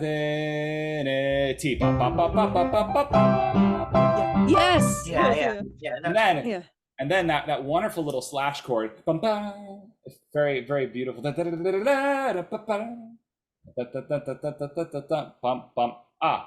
like this overture. I think it's zesty and full of energy. And I had a great compliment. Somebody came up to me. First of all, the director of that show 10 years ago went, "Thank you so. Thank you for cutting the overture down so much. You really nailed it." Oh, thanks. Someone came up to me and said, "I love that recording because it reminded me of an old 78 record, because 78s often have some wild tempos because they'd be fitting them onto such small amounts of space." And they were like, and because it was 13 players, that production, it had this lean, quick feeling of like frenetic energy that was controlled, but definitely like the sound was kind of shallow because of the speed and the size of the band, which made it sound like an old Victrola was playing. And I thought that's kind of cool. I like that compliment. And so I think Pirates is good. But actually, yeah, I think the paradox thing is like a thing I liked originally, and it feels a little tacky now. Paradox Beautifully Blue thing, it goes by so fast, but it's definitely cheap. And that's like a weird moment where I'm like, what is this, Jeffrey Toye? It's like someone, I noticed something Sullivan didn't notice, that he wrote the two things. What you said about Away Away is interesting, because that's the way the Broadway Pirates opens. There's no overture. There's a way away, and then it goes right into the opening. Right. Opera Australia just copied that, because since that production, people just love that intro. I bet Andrew got it after that point, but then probably wrote it himself in the key he wanted it, so that it got into that. So yeah, Pirates I'm going to put on par with Mikado in that they're like overtures where they're not Sullivan, but I'm not totally they're not. There's one that's not Sullivan that I really like that we haven't gotten to yet, but yeah, the length works against it, so conduct it fast and see how you do. And maybe that's all we gotta say. Can I say one more thing? Yeah. The snare solo in the middle of Cat-Like Tread. Can we just agree we hate that? Like, can you just give me that one thing, because it's horrendous. It's like absolutely nothing, and then the orchestra are just like, oh yeah.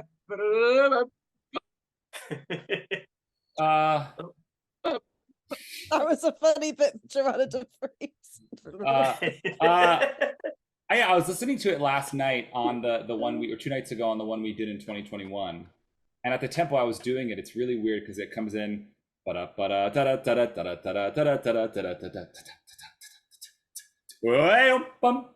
that's strings that play that line, but the snare's got just before it like just beats.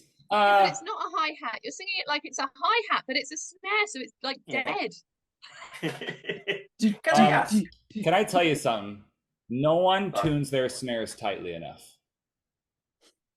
And it's not just the head, but you gotta tighten the snares too.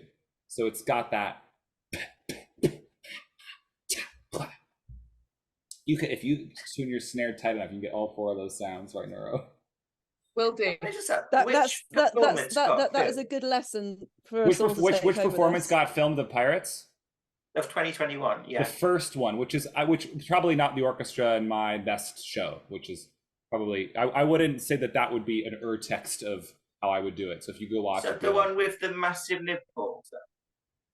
No, not the Faber one. No, because basically it was filmed both times, matinee and evening, but they used the evening one. But like they film both just in case there's any kind of like screw up that they have to fix. Good decision. Because like that's how they managed to fix it when our Leonard in Yeomen of the Guard walked on with his mask on. But they managed to fix it by using footage of the dress rehearsal. Because they recorded the dress rehearsal just to make sure that isn't that good? Yeah, because he walked on stage with his mask. I think that happened 4 times in 2021. Somebody going on stage with a mask on. Oh wow! Quite funny, because you had to wear them in the wings just before you take them off, put them in your costume. And go on. They were oh, that was a nightmare. Let's move on and be famous. Number 7. This is like my big revelation from the process of like listening to all these overtures. This was one because I did like an initial ranking of just what I thought they were, and I'd initially put this one low, like in 10th place or something. And then as I listened to them all, I kept thinking, no, that one is better than the one I just listened to, and it kept going up and up and up and up, and eventually got to number 5. I actually almost put it in 4th place, but I just couldn't bring myself to. But this is The Sorcerer. And like, I honestly think this is like one of the best ones. It is such a banger. It's so rousing. It's like, wow, we're right off the gate. It's so good. And I know when he is here, you're about to hear it soon. Like that is a drawback, and I do get that. But the whole like variations on Constance's second song, I can't sing them to you because I'm not on orchestra, but the like variations weaving in and out, it's so exciting. And like, but I seem to be the only one that really kind of marked it higher. So I put it in 5th place. Leon and Joanna gave it a 7. Will, you put it in 11th place. Perhaps you can start us off by telling us why this isn't one of your favorites. Because it sounds mid-Victorian and not early Victorian. Okay. This has the same problem as the Toye overture because it's not written for the original production, and but that's actually you can call me out on that because in no world will I not use the opening of Act 2 that was written in 1884 in favor of Happy Are We and Our Loving Frivolity, because like I don't know, that sucks, but but this overture is good. I mean, it's good, but I feel like, I mean, I had it lower than PINAFORE. I think it's the relationship to rest of show. I gave it a 2, and it's because Constance should not have 2 of her songs be 2 of the 3 songs in the overture. Yeah, it's very constant. That is bad playwriting, and I can see Sullivan being like, I'm just gonna. We did this show 7 years ago. I need the stopgap. I'm just gonna write something to fill the time. But it is weird, and yeah, When He Is Here is a tough song for me unless it's spot on, and having it be played on a solo instrument doesn't get me there. I like the little interlude before it. I like that a lot, and I like how we get out of it. It's so fluid and simple into the waltz. That's really nice. The snare opening is nice. Just brrr, brrr. That's great. Simple. That's good snare. Reused from it's reused from the March of the Peers, but whatever. But the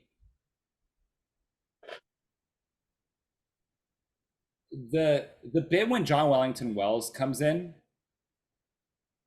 always feels like a nice little flash of excitement. It's nice. It's like, here's a little theme that we're going to get, but we're not going to do it in its entirety. I think I just have a Constance issue.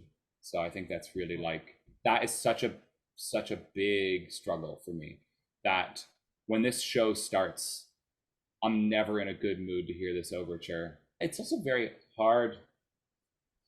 I watched a production the other day where someone went with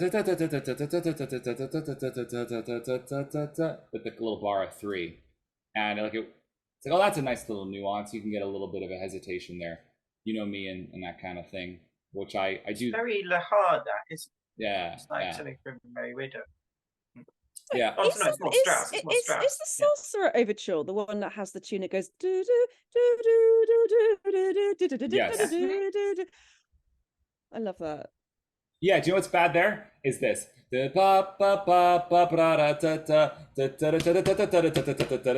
snare offbeats, that's so tacky. That stinks. What? Because the very Bad Old Man song is not good, and it's also not good in an overture. I love it. I love everything you. All right, well, you know what? I think this is one of these ones that classically, like, I feel like my numbers belie a hatred that isn't there. Like, I'm just like, like, I don't know. I'm not, this is not like, I've conducted it and it's nice, but I'd rather conduct other parts of the show.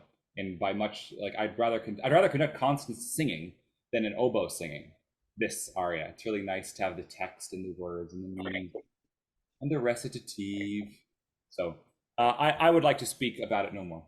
I agree with you. There's too much Constance in this, and When He Is Here, it's too early. But it's good. It's quite good in its own right, and I do love the little snippet of My Name's John Wellington Wells. It's not the best beginning. I don't think With Heart and With Voice is such a great piece of music, really. So, well, it's quite jaunty at the start. So I guess that's evocative of the show. But yeah, this is kind of mid tier for me. This one. That's all I've got to say, really. How about you, Joanna? It's bang in the middle for me. This is the other one I've conducted. And when I conducted it, we did maybe 4, maybe 5 performances, and every performance I conducted the very last section faster than the previous night. Just like, because isn't it great when it's really, really fast? And I only got one afternoon, I think, with the orchestra to do the entire show, and then the dress. I think that's the only times I got to rehearse this with the orchestra, and in the dress there was no rehearsal really for it. So give them a chance to warm into it and then do it like you want to conduct it on the last night. But it's so brilliant when all of a sudden it's da da da da da da. It's so great. I also find it very clever how I think the first transition is, but that transition that I just sung comes out of the waltz section of Constance's Act 2 aria into the 2/4 or whatever it is section of it, and uses the same song to transition into a totally different section of the overture. I think that's quite clever. There is too much Constance in it, but I think that's one place in which they use it quite cleverly. I can't think of another place in which that's done, with 2 sections of the same song used to transition from one section to another of an overture, and then mash up with different songs once you're in a new section. And I think that last section, I gave this a 9 for bangerificness. It is such a banger. I gave it a 4 for atmosphere, because the brass stuff just doesn't do it for me at the beginning. And I know that in the Sorcerer you don't want to spoil the whole magical thing, but at the same time, it's so stark, the sort of brass band nature of it, the opening. It's just like, oh, okay. And it's not really like that for much of the show, except when the men sing their version of that song that it opens with. So I think it's not actually terribly representative of the atmosphere of the Sorcerer in general. So I only gave it a 4 for that, but absolute banger. Love it once we're into the last section. Great. I love it. And I'm just really happy that I discovered how much I enjoy listening to this number, because I know this is now just in my regular rotation of, I'm going to work and I'm going to put on something that I like. I'll whap on the Sorcerer Overture, and that's made it into my kind of rotation of things I listen to, and it's made those journeys into work just that little bit more bearable. But we are now moving on to number 6, and these next 2, so the overall number 6 and 5, these are the ones that I was kind of way off with, because they were my 10th place and 9th place. So this is where I think very differently to all of you guys. And so number 6 is the Mikado, and to me, this is one that is structurally very similar to the Sorcerer and Pirates of Penzance, but kind of, I thought, objectively worse. So I'm kind of interested in why you guys think it's better, because I feel like at every point of it, it's subpar to Pirates of Penzance. Like in every section, they've picked a worse bit. Do you see what I mean? Well, I like it. It's fine, but yeah. So for me, those 2 were Pirates won over Mikado by 1 point. But some of the categories, I have a better construction flow score for Pirates than Mikado, but I think the relationship to show for Mikado is stronger. I think that Mikado's atmosphere setting up from that opening is very clear what that is, and we don't get too much of it. That's over in a flash. You have that with those beautiful crash chords, which I really like. Then I think we completely earn Sanu's Rays as it is here, with the second verse with those huge wind chords. It makes me think of Topsy Turvy's ending, where the end credits cut from her singing it to the overture version, and you have that kind of and it's all of the strings playing in octaves together. It's just, that is grand operatic levels of volume for a piece that you might not have expected it to get. And a lot of times these slow movements are what you hear in the show. And here it does something very different with that second iteration of that theme. we talked on our chat, our WhatsApp chat, about the full stops, and I think that they are potentially eggy, and I can't tell if I'm used to them. There are full stops that's why it has a lower construction score for me. But I do think that that last section, I was thinking about it not long ago, and I was like, I actually kind of like it if Beauty and the Bellow is not fast. It's like da da da da da da da bum tum bum tum bum tum bum bum ba dun dun dun dun. Has like a little bit of a zest to it. That then when we do it in the show, it could be different. I don't know. I've never conducted the Mikado, so it leaves me to know how I would take it. Some people cut the repeat. That brings you back into Braid the Raven Hair. I think that's a mistake. Well, there you go. So I think it's a mistake to cut back into it. But my relation to show points here go to the incredible treatment of Utoran's Roar, with the clarinet banging out the tune, and then the and I think that is the right ending for that opening. This is an overture that I do think goes down pretty well with the average GNS crowds. This is a very popular show in this one. I think this goes down better than Pirates Overture usually does. I think for an audience. So though I have it slightly lower, just because I've not conducted it, but I think it's nice, and it's not. We're not quite at the one that is the one that he didn't write that I like the most, but we're like getting there. So Joanna, you had this as your number 8, so actually that wasn't very far off my 10. Yeah. So yeah, expand. I only had it 1 point lower than my number 7, which was Sorcerer. And looking at my scores, actually, I think I could have given it a couple more marks.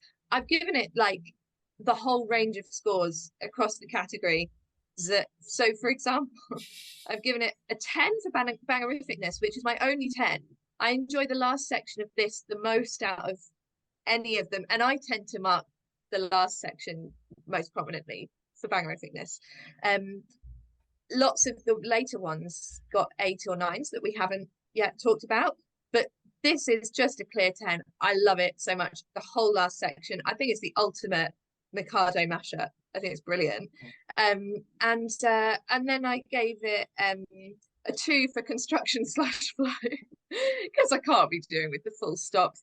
And like, I think that the one coming out of The Sun Whose Race is the worst one, because it finishes so beautifully and then up and going again. Even if I enjoy the last section, I just like, I think I could have put it together better than this. I don't think that about any other element of any of the overtures, I don't think, but I think I could have constructed a better overture using the music that's already written for this one. Like, because it's just, they didn't put any effort in. And then I gave it an 8 for a relationship to rest of show, similar stuff to what you were talking about, Will. And orchestration, I only gave it a 5, and probably it gained marks because of the Sun Whose Raised section. But I think just like the first section, it's pure Mikado, but it's too much Mikado for me. There's nothing else going on. It's not that interesting to me. So yeah, something funny that occurred to me is has anyone ever sung the duet Beauty and the Bellow as it's done in the overture, as in without slowing down at all? Because I think it'd be hilarious. I thought you might have. I think that's so funny. It's always happened that I do it, and then my duet partner doesn't. Yeah. It was always my decision as the actor, not as I was not in charge of the number. Sure. But I think that's so funny. Just like absolutely powering through, and I think it sort of kills it to slow down when it's sung. But it is interesting though for it to be different when it's sung to in the overture. So like I see that. But yeah, I like it. Absolute banger. We hate pauses here in Full Birth Theatre. Well, I'd like to say when the they're not lyrics in the to the matter that you mentioned, I have given some attention. That makes logical sense to have a pause there. And less that I can't think of what lyrics are, what are Coco's lyrics on that bit. The audience would have had the libretto in their hand and they would have read the Yeah, comma. They would have read the comma. They don't need to hear a comma. Come on. Yeah. There. But anyway, Leon, so what Yeah. you marked I this gave pretty this high, 4. That's didn't probably you? higher than it needs to be, actually. I was, Well, this was your this was your 4th place. I was really surprised to see that. That's probably wrong. It's probably should be 6. Then no, RUDDIGORE Toye was your 3rd place. Yeah, well, what was I on? Crack. So no, so for me, what we were saying ages ago about how just copying and pasting the climax of the Act 1 finale into the climax of the overture, it works so well in this one. When you've got your torrential, your tempers out, and then you've got bam, bam, bam, bam, bam, bam, bam, bam, bam, bam, it's epic. And then you get a bit of Mia Sama again right at the end, just to really put you in the Mikado place. I was thinking, I've always thought it does do a bit too much Braid the Raven Hair, Beauty and the Bellow the Blast, other stuff, Braid the Raven Hair, Beauty and the Bellow Blast all again. But if you didn't have that repeat, could you still have that little snippet of Mia Sama that comes in the middle of those? I'm not sure how you'd structure it. I'd have to if you cut the repeat, you lose a little bit of unique material. It's not a straight repeat. There's a first ending to it. Yeah. So yeah, I'd have to think. But that whole section is great. It's just if it does lose some kind of enjoyment points for just being a little bit repetitive with those 2 songs coming around a bit too much. But I like the way, as I said, I like the way that Mia Sama keeps sneaking back in every now and again. It's just Mia Sama is obviously extremely evocative for the Mikado. It's like Mikado's leitmotif, and just the torrents roar into "We do not heed their dismal sound." It's just fab stuff. It sets you right up for the show. It really does. And by the time it finishes, you guys have definitely made that a little bit clearer for me. Because I guess I wasn't really taking atmosphere into account too much when I was ranking them, so it makes a difference, doesn't it? It does make a difference. This is the only one that I've actually played in a performance of, because I've played the 2-piano version of the Mikado as one of the pianists. And I tell you, as a pianist, even if you're only playing half of it, you don't want to be the one playing the melody in Beauty and the Bellow. It is horrendous to get your fingers round. Like it's written for voice, and I'm in awe of orchestral players who can play it well as well, because it took me a lot of time to get my fingers around it.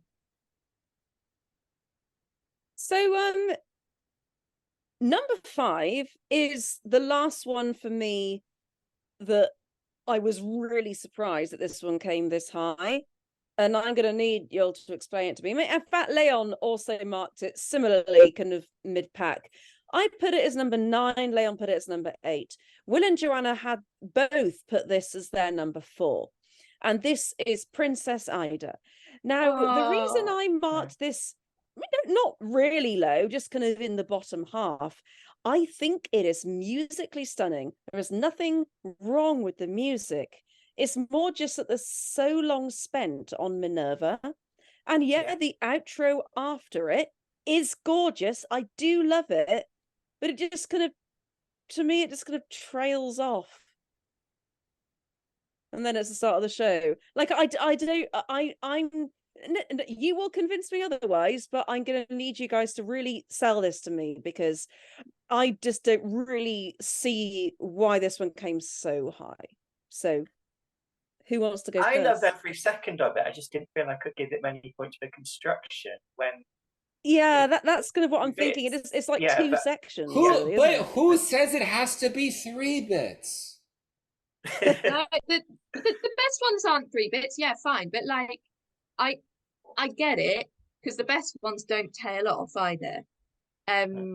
So like, I get your 2 opinions. I love it though. I really love it. I still love it. It ended up as my number 4 because every mark but bangerificness and construction / flow was an 8 or a 9, because everything else about it I think is nearly perfect. So I gave it an 8 for atmosphere. Probably could have given it a 9. 9 for relationship to rest of show, 9 for orchestration because it's just so beautiful. and an 8 for enjoyment. So just like, it's consistently brilliant at what it specifically does.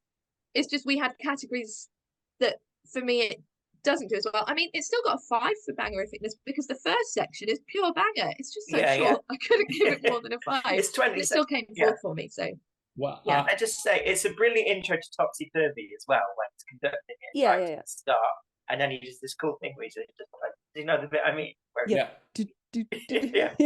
I love that. Yeah, it's a whole orchestra, and then he goes right to the pizzicato strings, and that's what I can tell in that moment, because you compare it to the way he conducts in the rehearsal, is that's like somebody showing the audience what they're doing more than the orchestra needs it, which is not an unfair, uncheap thing to do at the opening of your show when you're conducting your premiere, to be like, I'm really good. And I could see it, like the smirk in Alan Cord Jr.'s face, that like he probably would really have done,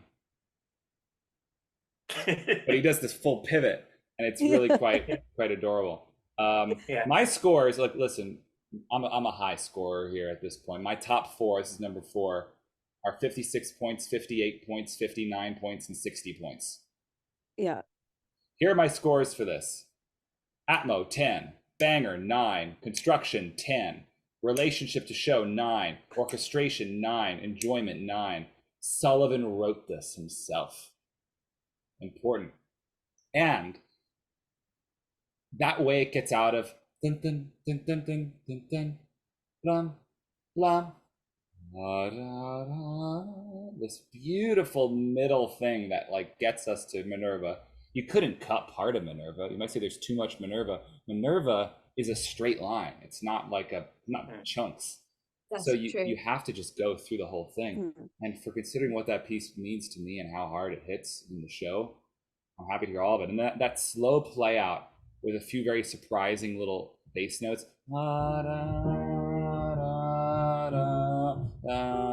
and it kind of keeps drifting down until then climbs to the top. Then you have this, and then we've got perfect, the key sequencing of E flat constantly through that whole first section of Princess Ida. People say that the String of Pearls is in Act 2. I'm sorry, the String of Pearls is also Act 1. Like, it's so good. Act 1 of Princess Ida doesn't have a single moment. Even Hildebrand's Dum Dum Song is good enough for me. I like that. Well, it's good if you got stuff to do with the people. So I think this is beautiful. Bangerificness, I can call Minerva a banger, because when it gets to its, I mean, as a conductor, I'd love to do this one again. I did it when I was much younger. But when it's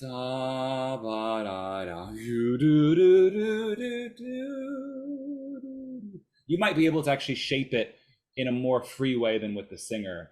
That would be like really advantageous to bringing out the like slow when it needs to be kind of moments. The strings don't have to breathe, so you can play around a little more with them there. Let's talk about number 4, which is my number 4. So I was happy about that happening. And as a little piece of trivia for those of you who've been paying attention to me and my life, this is the only opera that I have conducted an orchestra for. So, which is Passions. Yeah. I just want to start you off by saying I love this overture. It's one of those ones like a little bit like Grand Duke as well, where there's like a couple of tunes that just keep coming back again and again. Whenever they come back, you're like, yes, that tune back again. So go to him. And there's just so many layers, so many sections.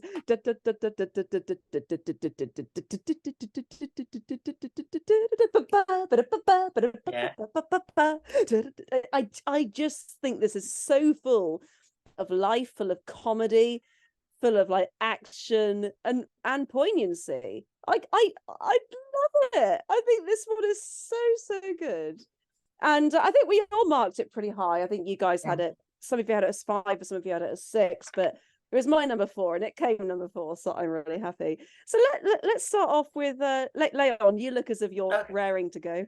Yeah, this is my favourite one to play on recorder as well. I love playing it. Yeah, I think I was bass recorders as well, but it was cool. Yeah, the whole go to him and then moving into Olis while they it's another one where taking the last bit of the act on finale is just, I'm totally fine with that. It's cool. I like the way that actually when it comes in the overture, it's like quiet, and in the show it's not quiet. It's a big boisterous thing. But in the overture, it starts off as like a tender melody, which is a really nice touch. And then it just gets banging, and then you get even more of boo to you, and that whole section. And I quite like the turn section. It's all right. I don't absolutely adore it, but it does put you in the patience frame of mind as well, because a lot of patience is about women singing slow songs about how much they love this guy. So the fact that it starts with turn in this direction makes you think of patience, but then you get that out of the way, and it's just banging till the end, and it's great. Yeah. What do you think about this one? Oh yeah, there's that bit as well.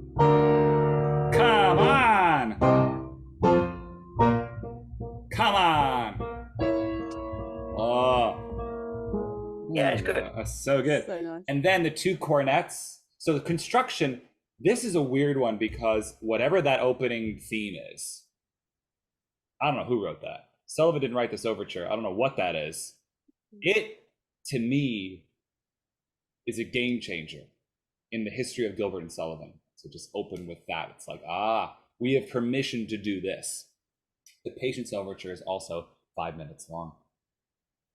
Unlike the last one, the Pirates one was very, very long. This one is simpler, starts with the slow thing and goes right to the fast thing. We don't have a first medium thing. And those lonely horn calls are very patiency because it's setting up your next opening of the next number. So it's really feeling like the orchestration is using patience language. Of course, the So Go to Him has some aspects of it that are a little unique to itself. And Leon is right about the what's it called? The Act One finale. List while they list. Yeah. Well, first we've got there's this whole little rhapsody on this, but then you almost have a Braid the Raven hair transition ahead of its time.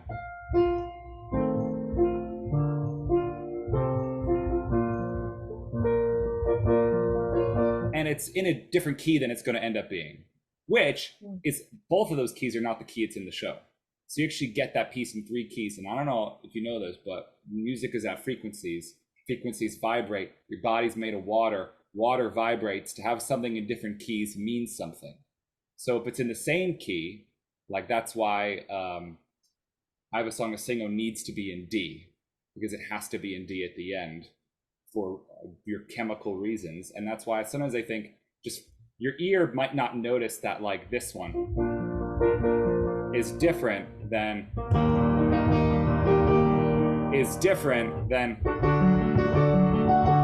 but maybe over the course of an evening your body's like not felt tired of that tune. And yeah, the orchestration's different. That oboe solo is great, actually. That one. I thought there was an oboe solo in it. It's a baby one. Yeah, let's call that an oboe solo. You can pick that one later when the time comes for that bit. And then it builds up. We get back to way back to E flat. Is so simple. And how about nice little B flat 7 chord there. Then the timps come in for that final theme, and then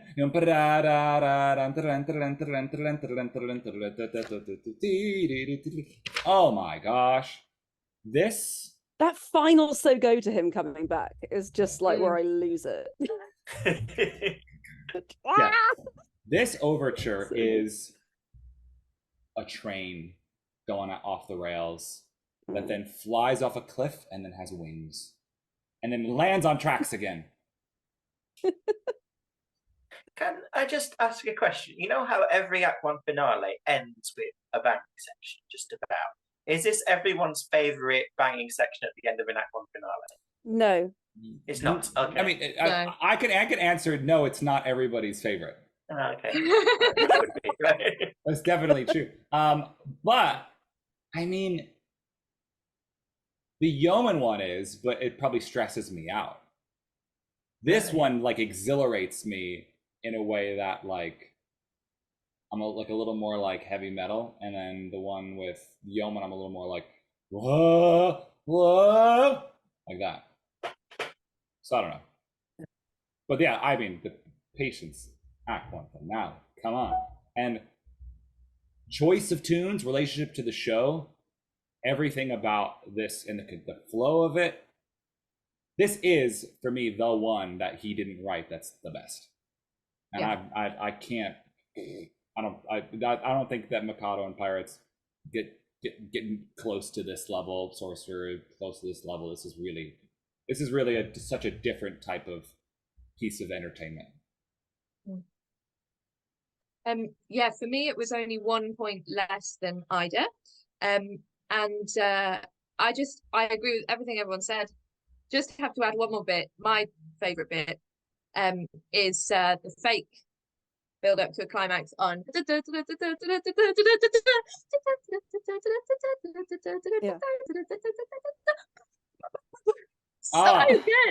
It's like, here's a build, oh, here's a tiny thing, here's the actual climax. It's like, surprise. It's really good. That's a good point, Joanna, you just made about a section. This is not anywhere in the show either, which the first time is pretty straightforward, then goes into minor. Then the next time it does it, when it lands on that moment, it goes to the 5 of 4 kind of thing. It goes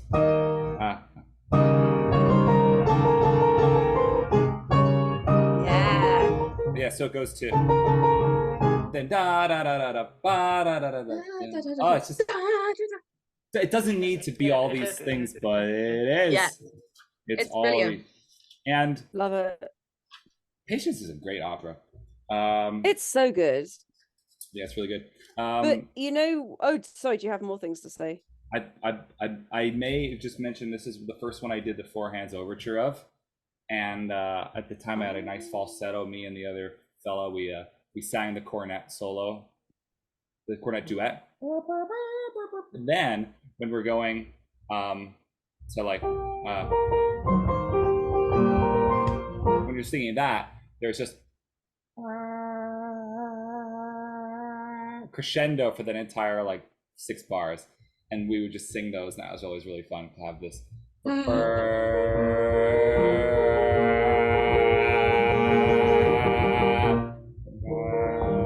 in an octave, just like adding to the overture's effect. So yeah, a hit. Give it a dollar. Such a hit. But Right. you know what else is a hit? Whatever's number 3. Whatever Yeah. is number 3, which is also my number 3. You see, interesting enough, I got the last 3 dead on, and I got the first 4 dead on. So this is my number 3, and it is number 3. It's also Joanna's number 3 as well. It's Leon's number 5 and Will's number 2, and that is the Grand Duke. And this is probably my favorite banger of an ending, because it's similar to Patience, actually, I think, structurally, in my opinion. But the one of the main differences is, and what I think elevates it slightly above Patience, is that it has 2 different tunes that keep going back, and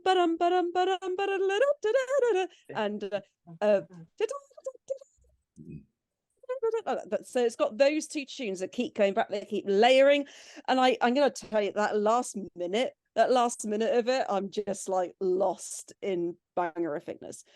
I was in the privileged position of getting to perform in this show for like 6 performances, like really recently. We got to do loads of performances in one place, and I have never and will never get bored of listening to this overture.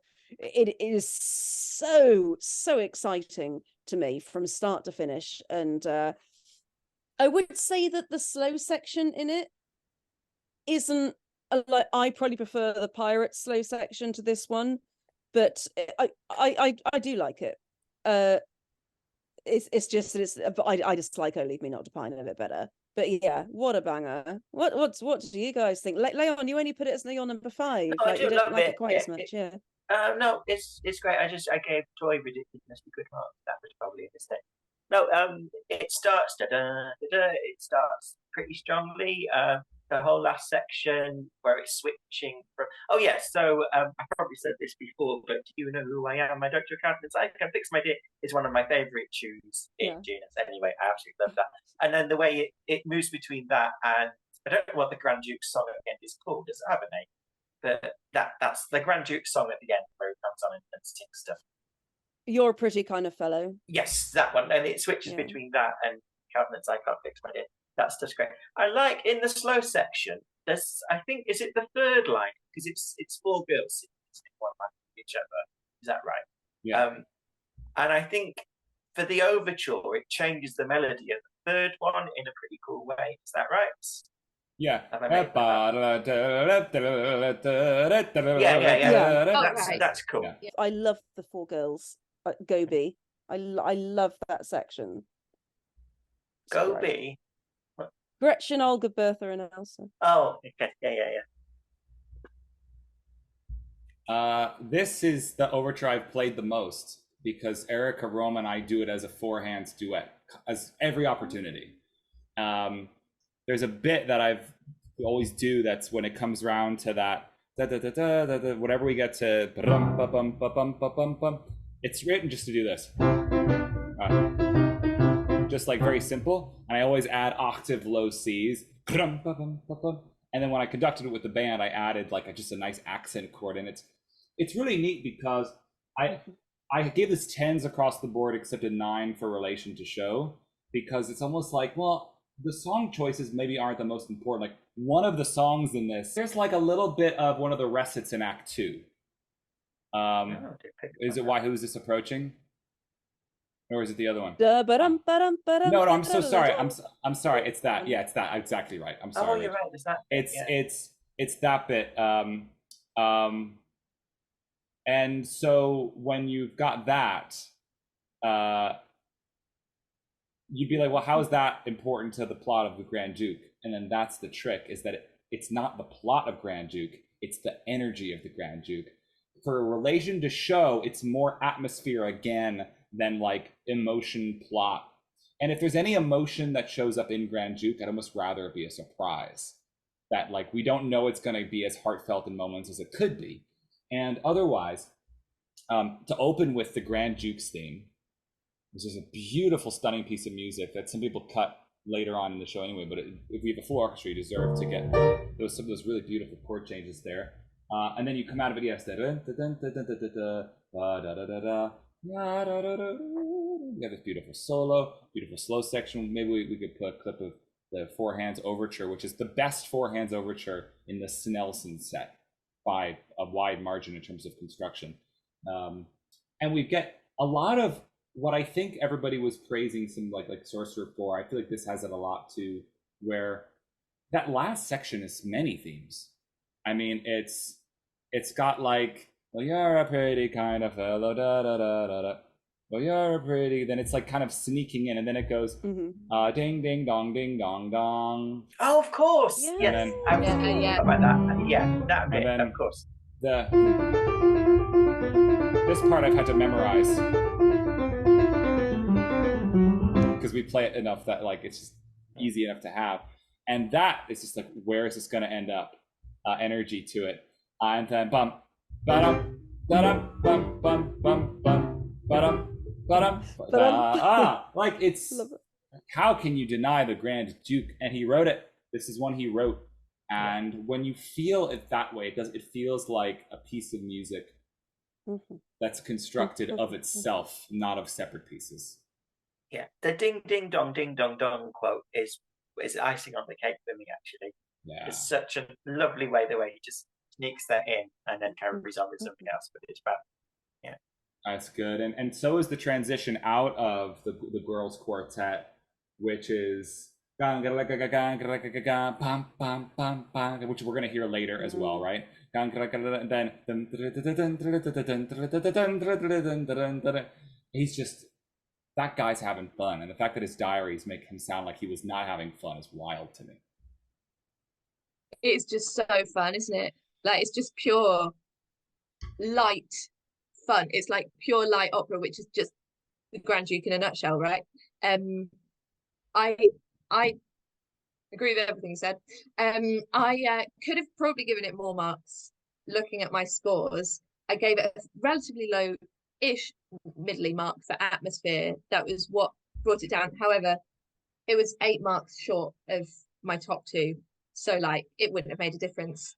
But what I really like is after the first section, which is, you know, the Grand Duke's first introduction, then we have almost more introduction music because it's the why who is this approaching, and I really like how then it keeps the tension high, like it doesn't resolve anything, and there's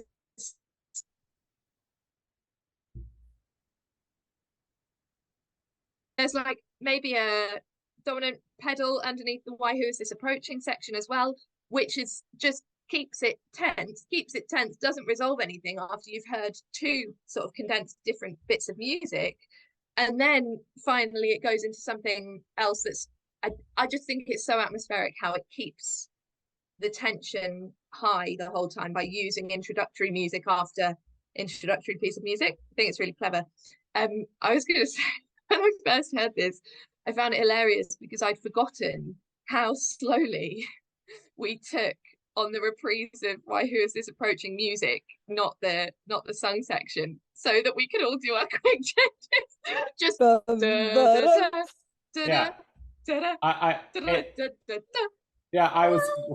I watched that recently, and we for those of you who don't know the scene in question, we all played everybody, and then we all played the supernumeraries. So we left. We say, okay, we'll give him the formality, and then I have that line that's like, I have a plan, and we're all on the wing, quickly changing into supers. Conceal yourselves, yeah. And we're concealing ourselves, and George Ireland is playing that dun, dun, dun, dun, dun, as slow as possible. The reason that this is so stupid is there's a bit of music that we cut that's right after that, which goes dun dun dun ba ba bum bum bum ba ba bum bum, that no one ever does, and it's not in a lot of the orchestra parts. I've never seen the orchestra parts for it, but I've heard one version. But it's in the vocal score, and I'm just so used to not doing those bars that we didn't think just put in those other bars to cover the gap. Repeat it. Did you, Will, did you actually say your lines? I have a plan, I'll tell you all the plot of it. Were you in the dressing room saying those lines while changing? Yes. It's so good. Also, as slowly as possible. At the end, you say something like, and what is the end of the line? You say it like 1 word per 10 seconds. Yes. I have a plan. I'll tell you all the plot of it. He wants formality. You should have a lot of it. Conceal yourselves. So when I give the cue, spring out on him. You all know what to do.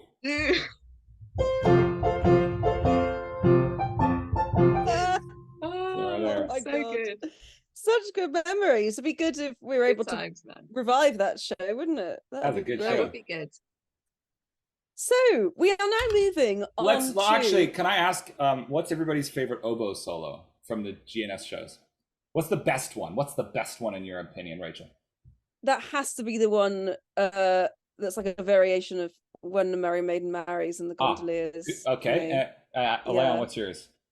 Princess Ida and Minerva. Good. Joanna? Well, I was going to say Minerva, but just to be different, I'll say I'll Leave Me Not to Pine. No, it's okay if you both pick Minerva so that we get a bit of a quorum, because this is objectively what's the best oboe solo. So yeah, okay, Minerva. Well, you're all wrong. The best oboe solo is the clarinet solo in the Iolanthe overture.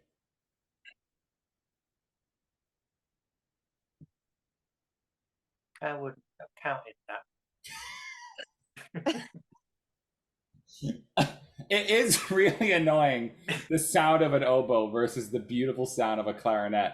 And the fact that they go oboe after oboe, And the only one that really makes me feel warm is that clarinet solo. So I'm going to count it as the oboe solo of that overture in terms of what an oboe solo represents. Because everybody says they all have an oboe solo, but so Rachel, you fell for the trap in the way I didn't intend.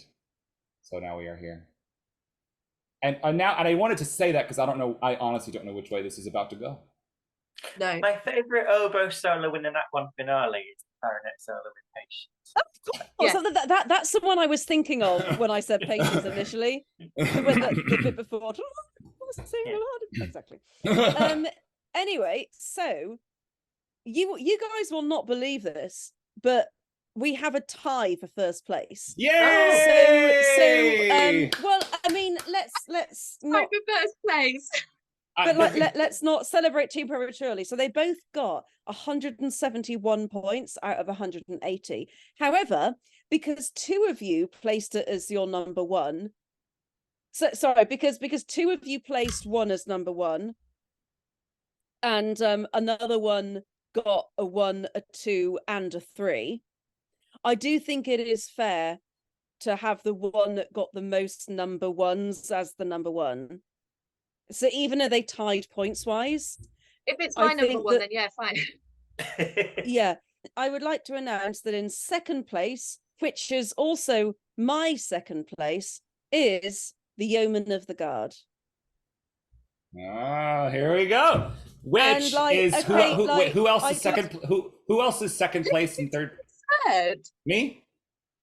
Leon, did you put it third? No, Leon put it first. Yeomen first. I put it. Did you put it third? I have 60 points Iolanthe, 59 points Duke, 56 points Yeomen, and I consulted my doctor. I could explain my scores when the time is appropriate, but we probably should talk about the. I mean, as a piece of music, this is probably my favorite one. I think the reason Iolanthe wins for me, I'll get into that. But Yeomen of the Guard, to me, it's so spine-tinglingly good musically, especially all the variations of Were I Thy Bride. That is so sinister. Like it's such a jolly piece when it actually comes up that it's so jarring, but in the best possible way. There's so much going on in it. And that rousing dum ba dum ba da, which I do not particularly enjoy when it comes back in Dame Corolla's song, but just there's so much going on. But anyway, you guys are the musicians. You tell me everything you love about this one. I can start if you want. Yeah, go for it, Joanna. So, well, I gave it 56, same as my first place. I'm so sorry. I would like you to speak, but I would like to speak to just say something, because we were going to talk numbers. I was telling a giant lie. My numbers go 60, 59, 58. It's Ida has a 56. So this 60, 59, 58. Duke in the middle is the story. Thank you. Fine. That's all right. So 10 for atmosphere. I only gave it an 8 for bangerificness. 10 for construction flow. 10 for relationships. The rest of the show. 9 for orchestration, only because I only gave 1 a 10 for orchestration because it has the extra shine. And 9 for enjoyment, again because I only gave 1 a 10 for enjoyment. But I mean, it is just outstanding. Here are my highlights. All frenzied under so many different things, going through so many different keys is so amazing. Mostly because you never hear that tune in that mood later on. When they sing it later on, it's frenzy, it's crazy. It's so genius that he uses that to underpin all the calm things. I really love how Joy Day Unalloyed resolves when it doesn't resolve later on. Later on, it resolves just with something high going on. And what does this badly in an overture is the original Ruddigore overture, which I didn't rank bottom, but as a group we ranked bottom, because it does it with Welcome Gentry. It goes with the outro, da, da, da, da, da, da, da, da, da, da, when clearly the melody should be go going da da da da da da da da da da, going into despards in the sort of going through all these different keys, going to the minor. But but what it does is just cut the natural flow of the melody short and just go, nah, end it there. This does that in a perfect way, because you don't then expect it in the Act 2 finale for Jack Point to come on and interrupt the Joy Day unalloyed, because it resolves beautifully to the big climax in the overture. And so I think that's really brilliant, because also it's nice to hear it properly resolve when we don't get to hear it properly resolved later. Yeah, it's just so beautifully planned and woven together, you barely notice it changing from one piece to another at all. I think it's so beautiful, and I only put it second rather than first when it was drawn with the other one, because my head said this was better, but my heart said that the other one was better. So you just reminded me, everything sounds so different in this overture than it does in the opera itself. And there was a moment in Topsy Turvy where I can't remember what they're doing. It's quite early on in the opera. You just hear do do do do do do do do. No. Yes. Correct. Yeah, that's it's like a variation of When a Woman Goes a Wooing. At the end, when it's like that, yeah. But I had no idea that was When a Woman Goes a Wooing until like maybe 3 years ago. Like when we did it, I was like, oh, that's When a Woman Goes a Wooing. So there's so many like secret little surprises in there. I love it. So I forgot to say that, but yeah. Wilbur Goes to Wilbur is in it quite a lot, but it sounds totally different to Wilbur Goes to Wilbur. Yeah, because then near the end it's with the double strings on every note, which is great. What did I not give it tens for? Was bangerificness, and I think that's because the banger quality of there's a section in the middle that's like not about being banging. It's like about building. So again, it's we have a lot of like, well, something else has a 10 because we only had 13 to choose from. I have some multiple 10s. I have like a few 10s across the board. And the other thing I lost the point for was enjoyment. I think that's the heart telling me that I have to enjoy the other one more. But there's a theme that I have a question about. It's this one, which I hear as something specific in the show, though it is not identical. We've got this. So he's singing, Private Buffoon is a light-hearted loon if you listen. So it's really neat, right? Yeah. Then, this is its own thing, but then check this part out.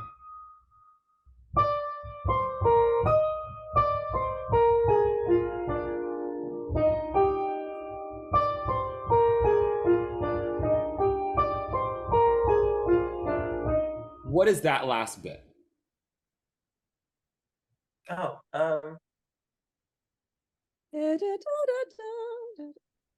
It feels very Yeomen-y because there's the color of this show is so specific to itself. It? There's something I think. Is it from How Say You Made and Do You Wear? It's not identical, but that's what since I was young I thought it was this. It was a variation of.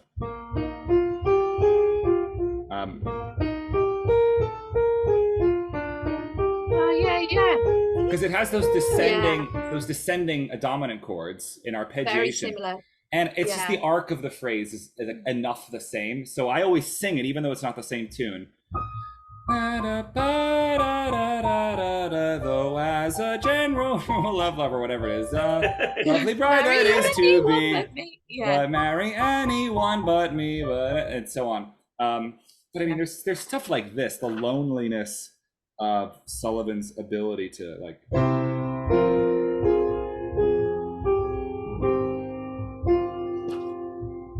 That kind of, this just like the slow waiting.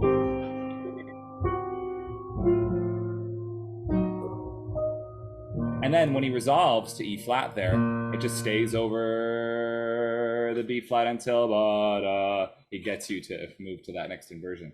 So a key with this piece is not to push the strings if you're conducting it. Don't do as your tempo. It's da da da da da da da da da da. Like you got to think of those violins going ba-da-da-da-da, and they need to, like we were talking about with consonants, they need to play long enough notes that you hear them. Because as soon as it's just like you want just a little bit of vibration on those notes, and they'll appreciate it. And I love that when that climax happens, it's not over. We get to that climax, but then we still have a whole other thing. And then there's even a way in which this is one of those places where the vocal score gives you 3 staves. We've got this, the military version of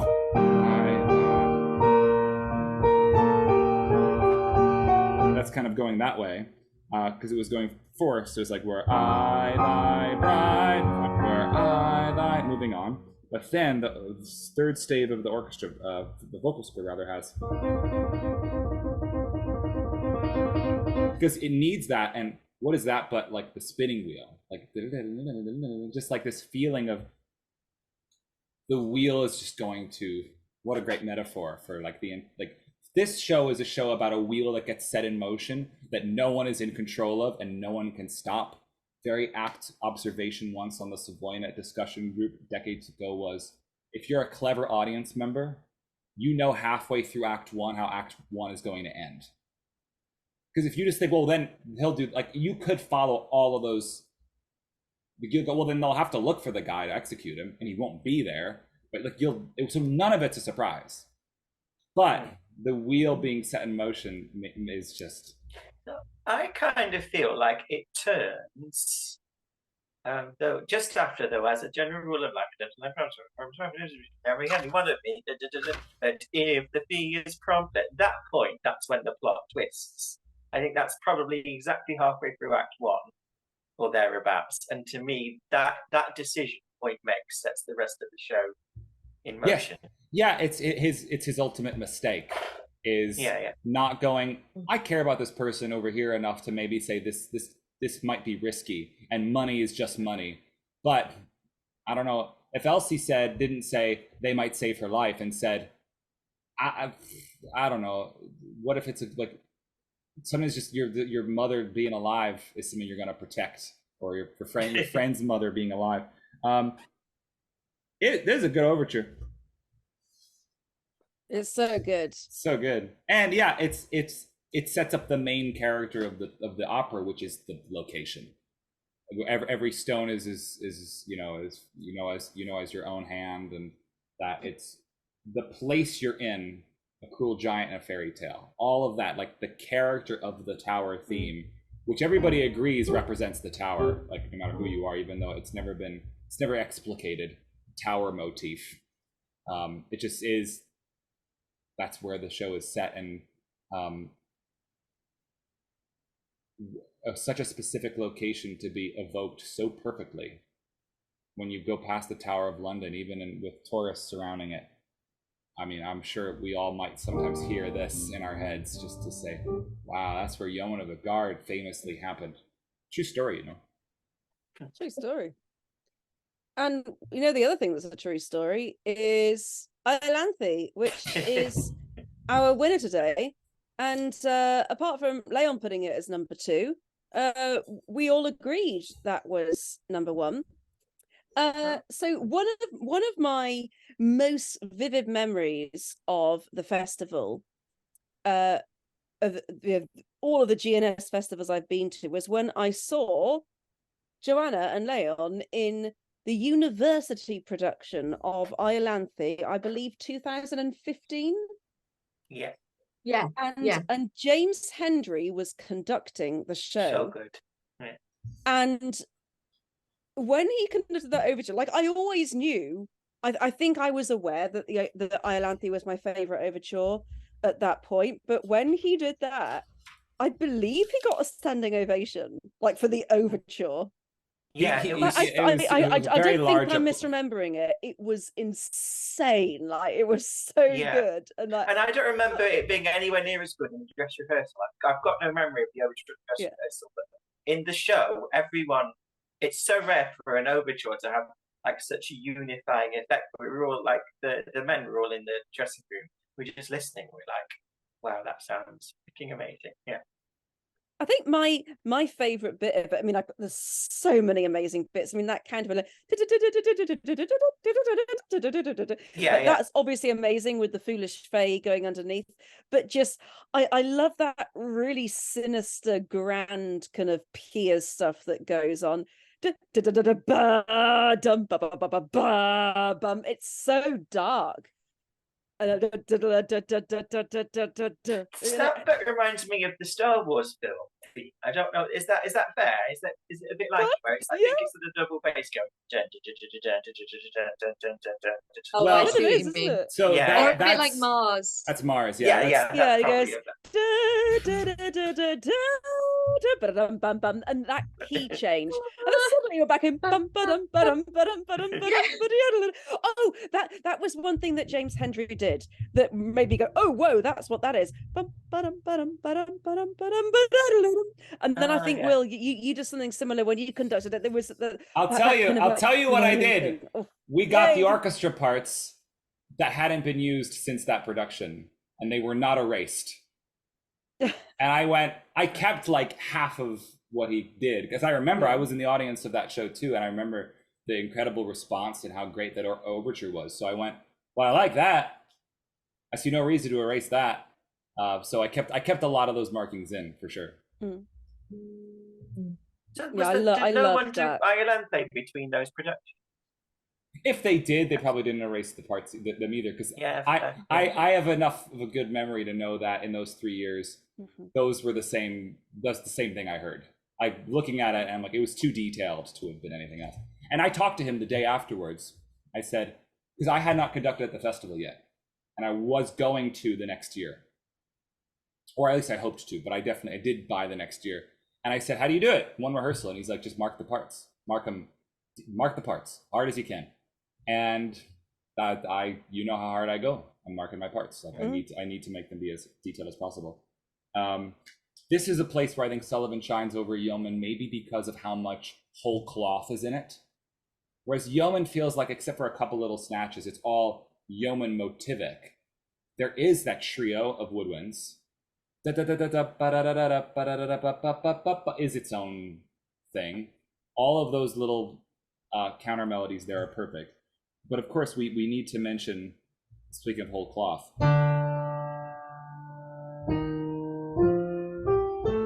that's where is that from? That you've set one sharp as your sharp, but your second note, you set that as your scale, and then it's not just Iolanthe, it's rather this.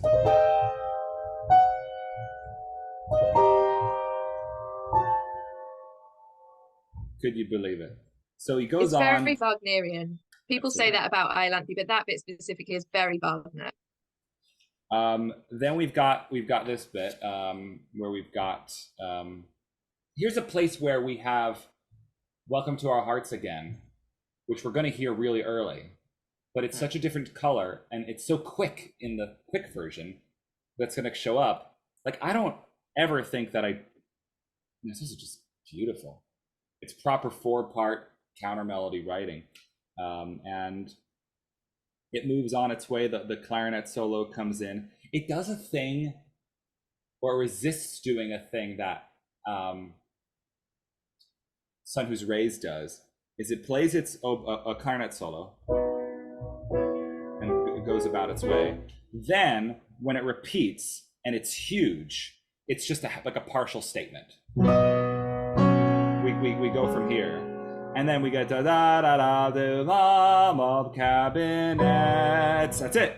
And what is that? This is where this tends across the board for me in my scores, because this is the heart of the show, undeniably, this material.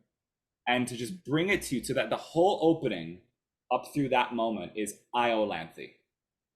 The character Iolanthe and what she represents. And then we move to something else. I will say, Rachel, this one is the one where I've had for 12, 13 years now, the movie in my head of this overture. That would be a film. And you can totally see, like, in her aria, you see like the shaky memory of a woman leaving in the middle of the night and disappearing. and then it's suddenly time floats by, and you suddenly are approaching a young little lad sitting at the side of a stream, talking to nobody, apparently. And like the images in Iolanthe that are before Iolanthe starts are in this, whether we see them or not. I feel like they're definitely in there. Weak enough to tarry, yes, that is so nice. And then leading into the big loud theme. And this stuff is not the same each time either. So it's not like straight repeats and whatnot. But you were, Rachel, you were bringing us back to the ending, the duples. So O Foolish Fae, as far as themes go, is not the most plot important until you realize what it represents. Like, it's not Fairy Queen, her theme, it's the theme of the suppressed love of one person for another, which is the entire theme of the show in a lot of ways. But then, of course, you got...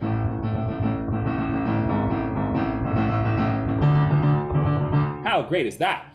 So at the end, the trios have happened twice. That flute trio with Foolish Fae as an underpinning at the bottom. But then you've got this animato, and gets you to... And then pedal point.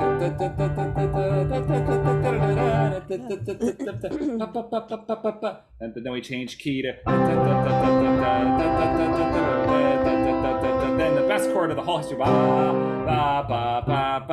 Then this texture here, since when has straight quavers ever been so exciting as that ending? F me, man. That last like 38 seconds of this overture is exhilarating in a way that only a theme park ride can get. It's like, and it's heart. It's all heart. Everything about it is reflecting the emotional journey you're going to go on with these characters from now until the end of the evening. It's, I guess this is the best opera. I think it probably is this one. If it wasn't for those ding dang peers talking so much about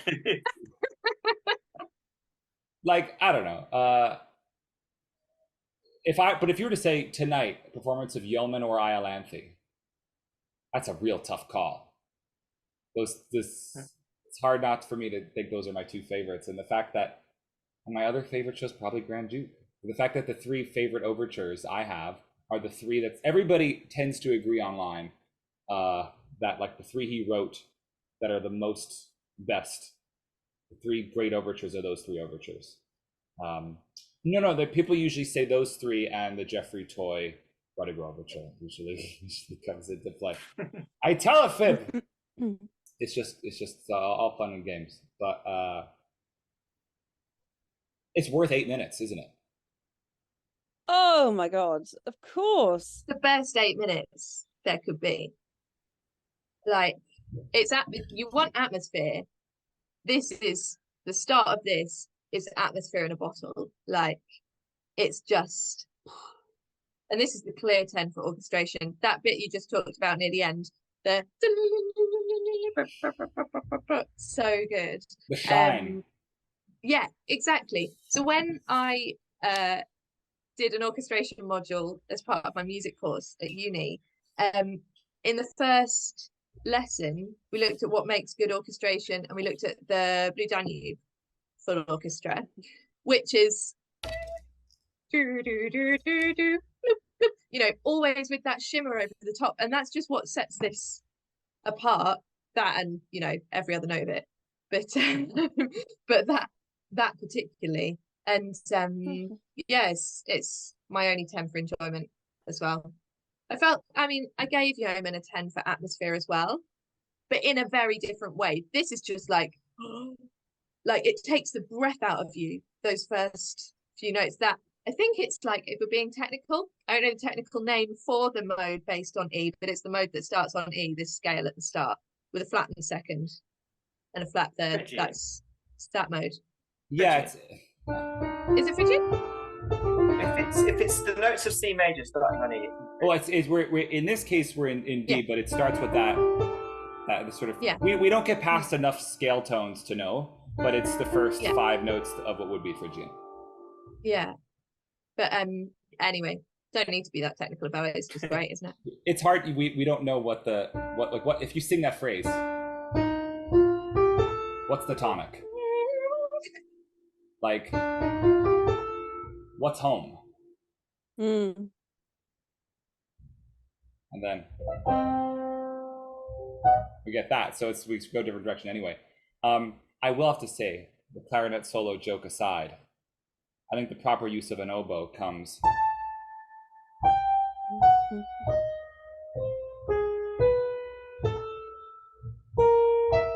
That solo in number 2 in the invocation, that's where the oboe really is like, this, that sounds like magic. That said, some oboe players really can bring sweetness out. There are definitely some recordings of these overtures where, unfortunately, the exposed nature of the oboe and its reedy quality don't lend itself as well to beauty. But when you compare those oboe solos to the clarinet solo in this overture, think about how that like warm, round clarinet tone creates such a difference. And it's a lower instrument, so we don't get that same feeling. And this brief recapitulation is like octave strings at the top of their range, the complete opposite sort of thing in a way that, woof. That's the most emotional any of the overtures get for me. The big part recap of He Loves. It's just amazing. And that bit, the bit with the flutes, it just sounds like fairies. It is fairies. That's the fairies. Like, it's how does he do it with those colours so clearly? It's amazing. It's like a masterclass in orchestration and everything else. That flute melody, is it a reference to anything else in the show? Is it just a nice accompaniment figure behind He Loves played on cello? It's its own thing. Yeah, and Oh Foolish Faye. Somebody online once had a speculation that is bad, or maybe it's in a book, maybe it's in an annotated book, but it's that, well, because we don't know what it is, it's probably the De Bevel song that Mount Ararat sings that we don't have the music for. I'm like, that's not Mount Ararat's patter song. Yeah. That's because we're like, we don't know. So maybe his patter song. Maybe his patter song went like this. Maybe that was his patter song. We don't know. Whatever. At all events, that whole middle section having so much unique material for the purpose of our evening in the present day is really, really quite something else. Great use of timp as well. Yeah. It's very modern sounding. The whole overture. It sounds later than it is, or maybe it sounds where it is, but the rest of Sullivan sounds earlier than it is. Well, that's overtures, huh? Yeah. I mean, so I think hopefully, I don't know if I mean hopefully, but I don't imagine that'll be too much of a surprise for our audience that Iolanthe won the overtures. I know that I tend to think that, like, most people think that Iolanthe is the best, but maybe there is like it's kind of equal with Yeomen in the community. I'm not sure, but I know that Iolanthe is a really loved overture, and I think in this case, what is the most loved also happens to actually be the best as well. I think sometimes I don't feel that does happen in the community, but this time it does seem like people have got it dead on, that the favorite is actually also the best, which is always nice when that happens, I think. Yes. That concludes our overtures video. I hope you guys have enjoyed this, and remember to subscribe to this channel. Did any of you guys want to say any parting words about overtures? Have you learned anything from this experience that we've had together? You've learned nothing. Great. Perfect. Well, I've had a good time. I don't know about you guys. Great time. Yeah. But Leon, how about you sign us off? Oh, you've been great. We've been Leon, Rachel, Joanna, and Will. I don't know.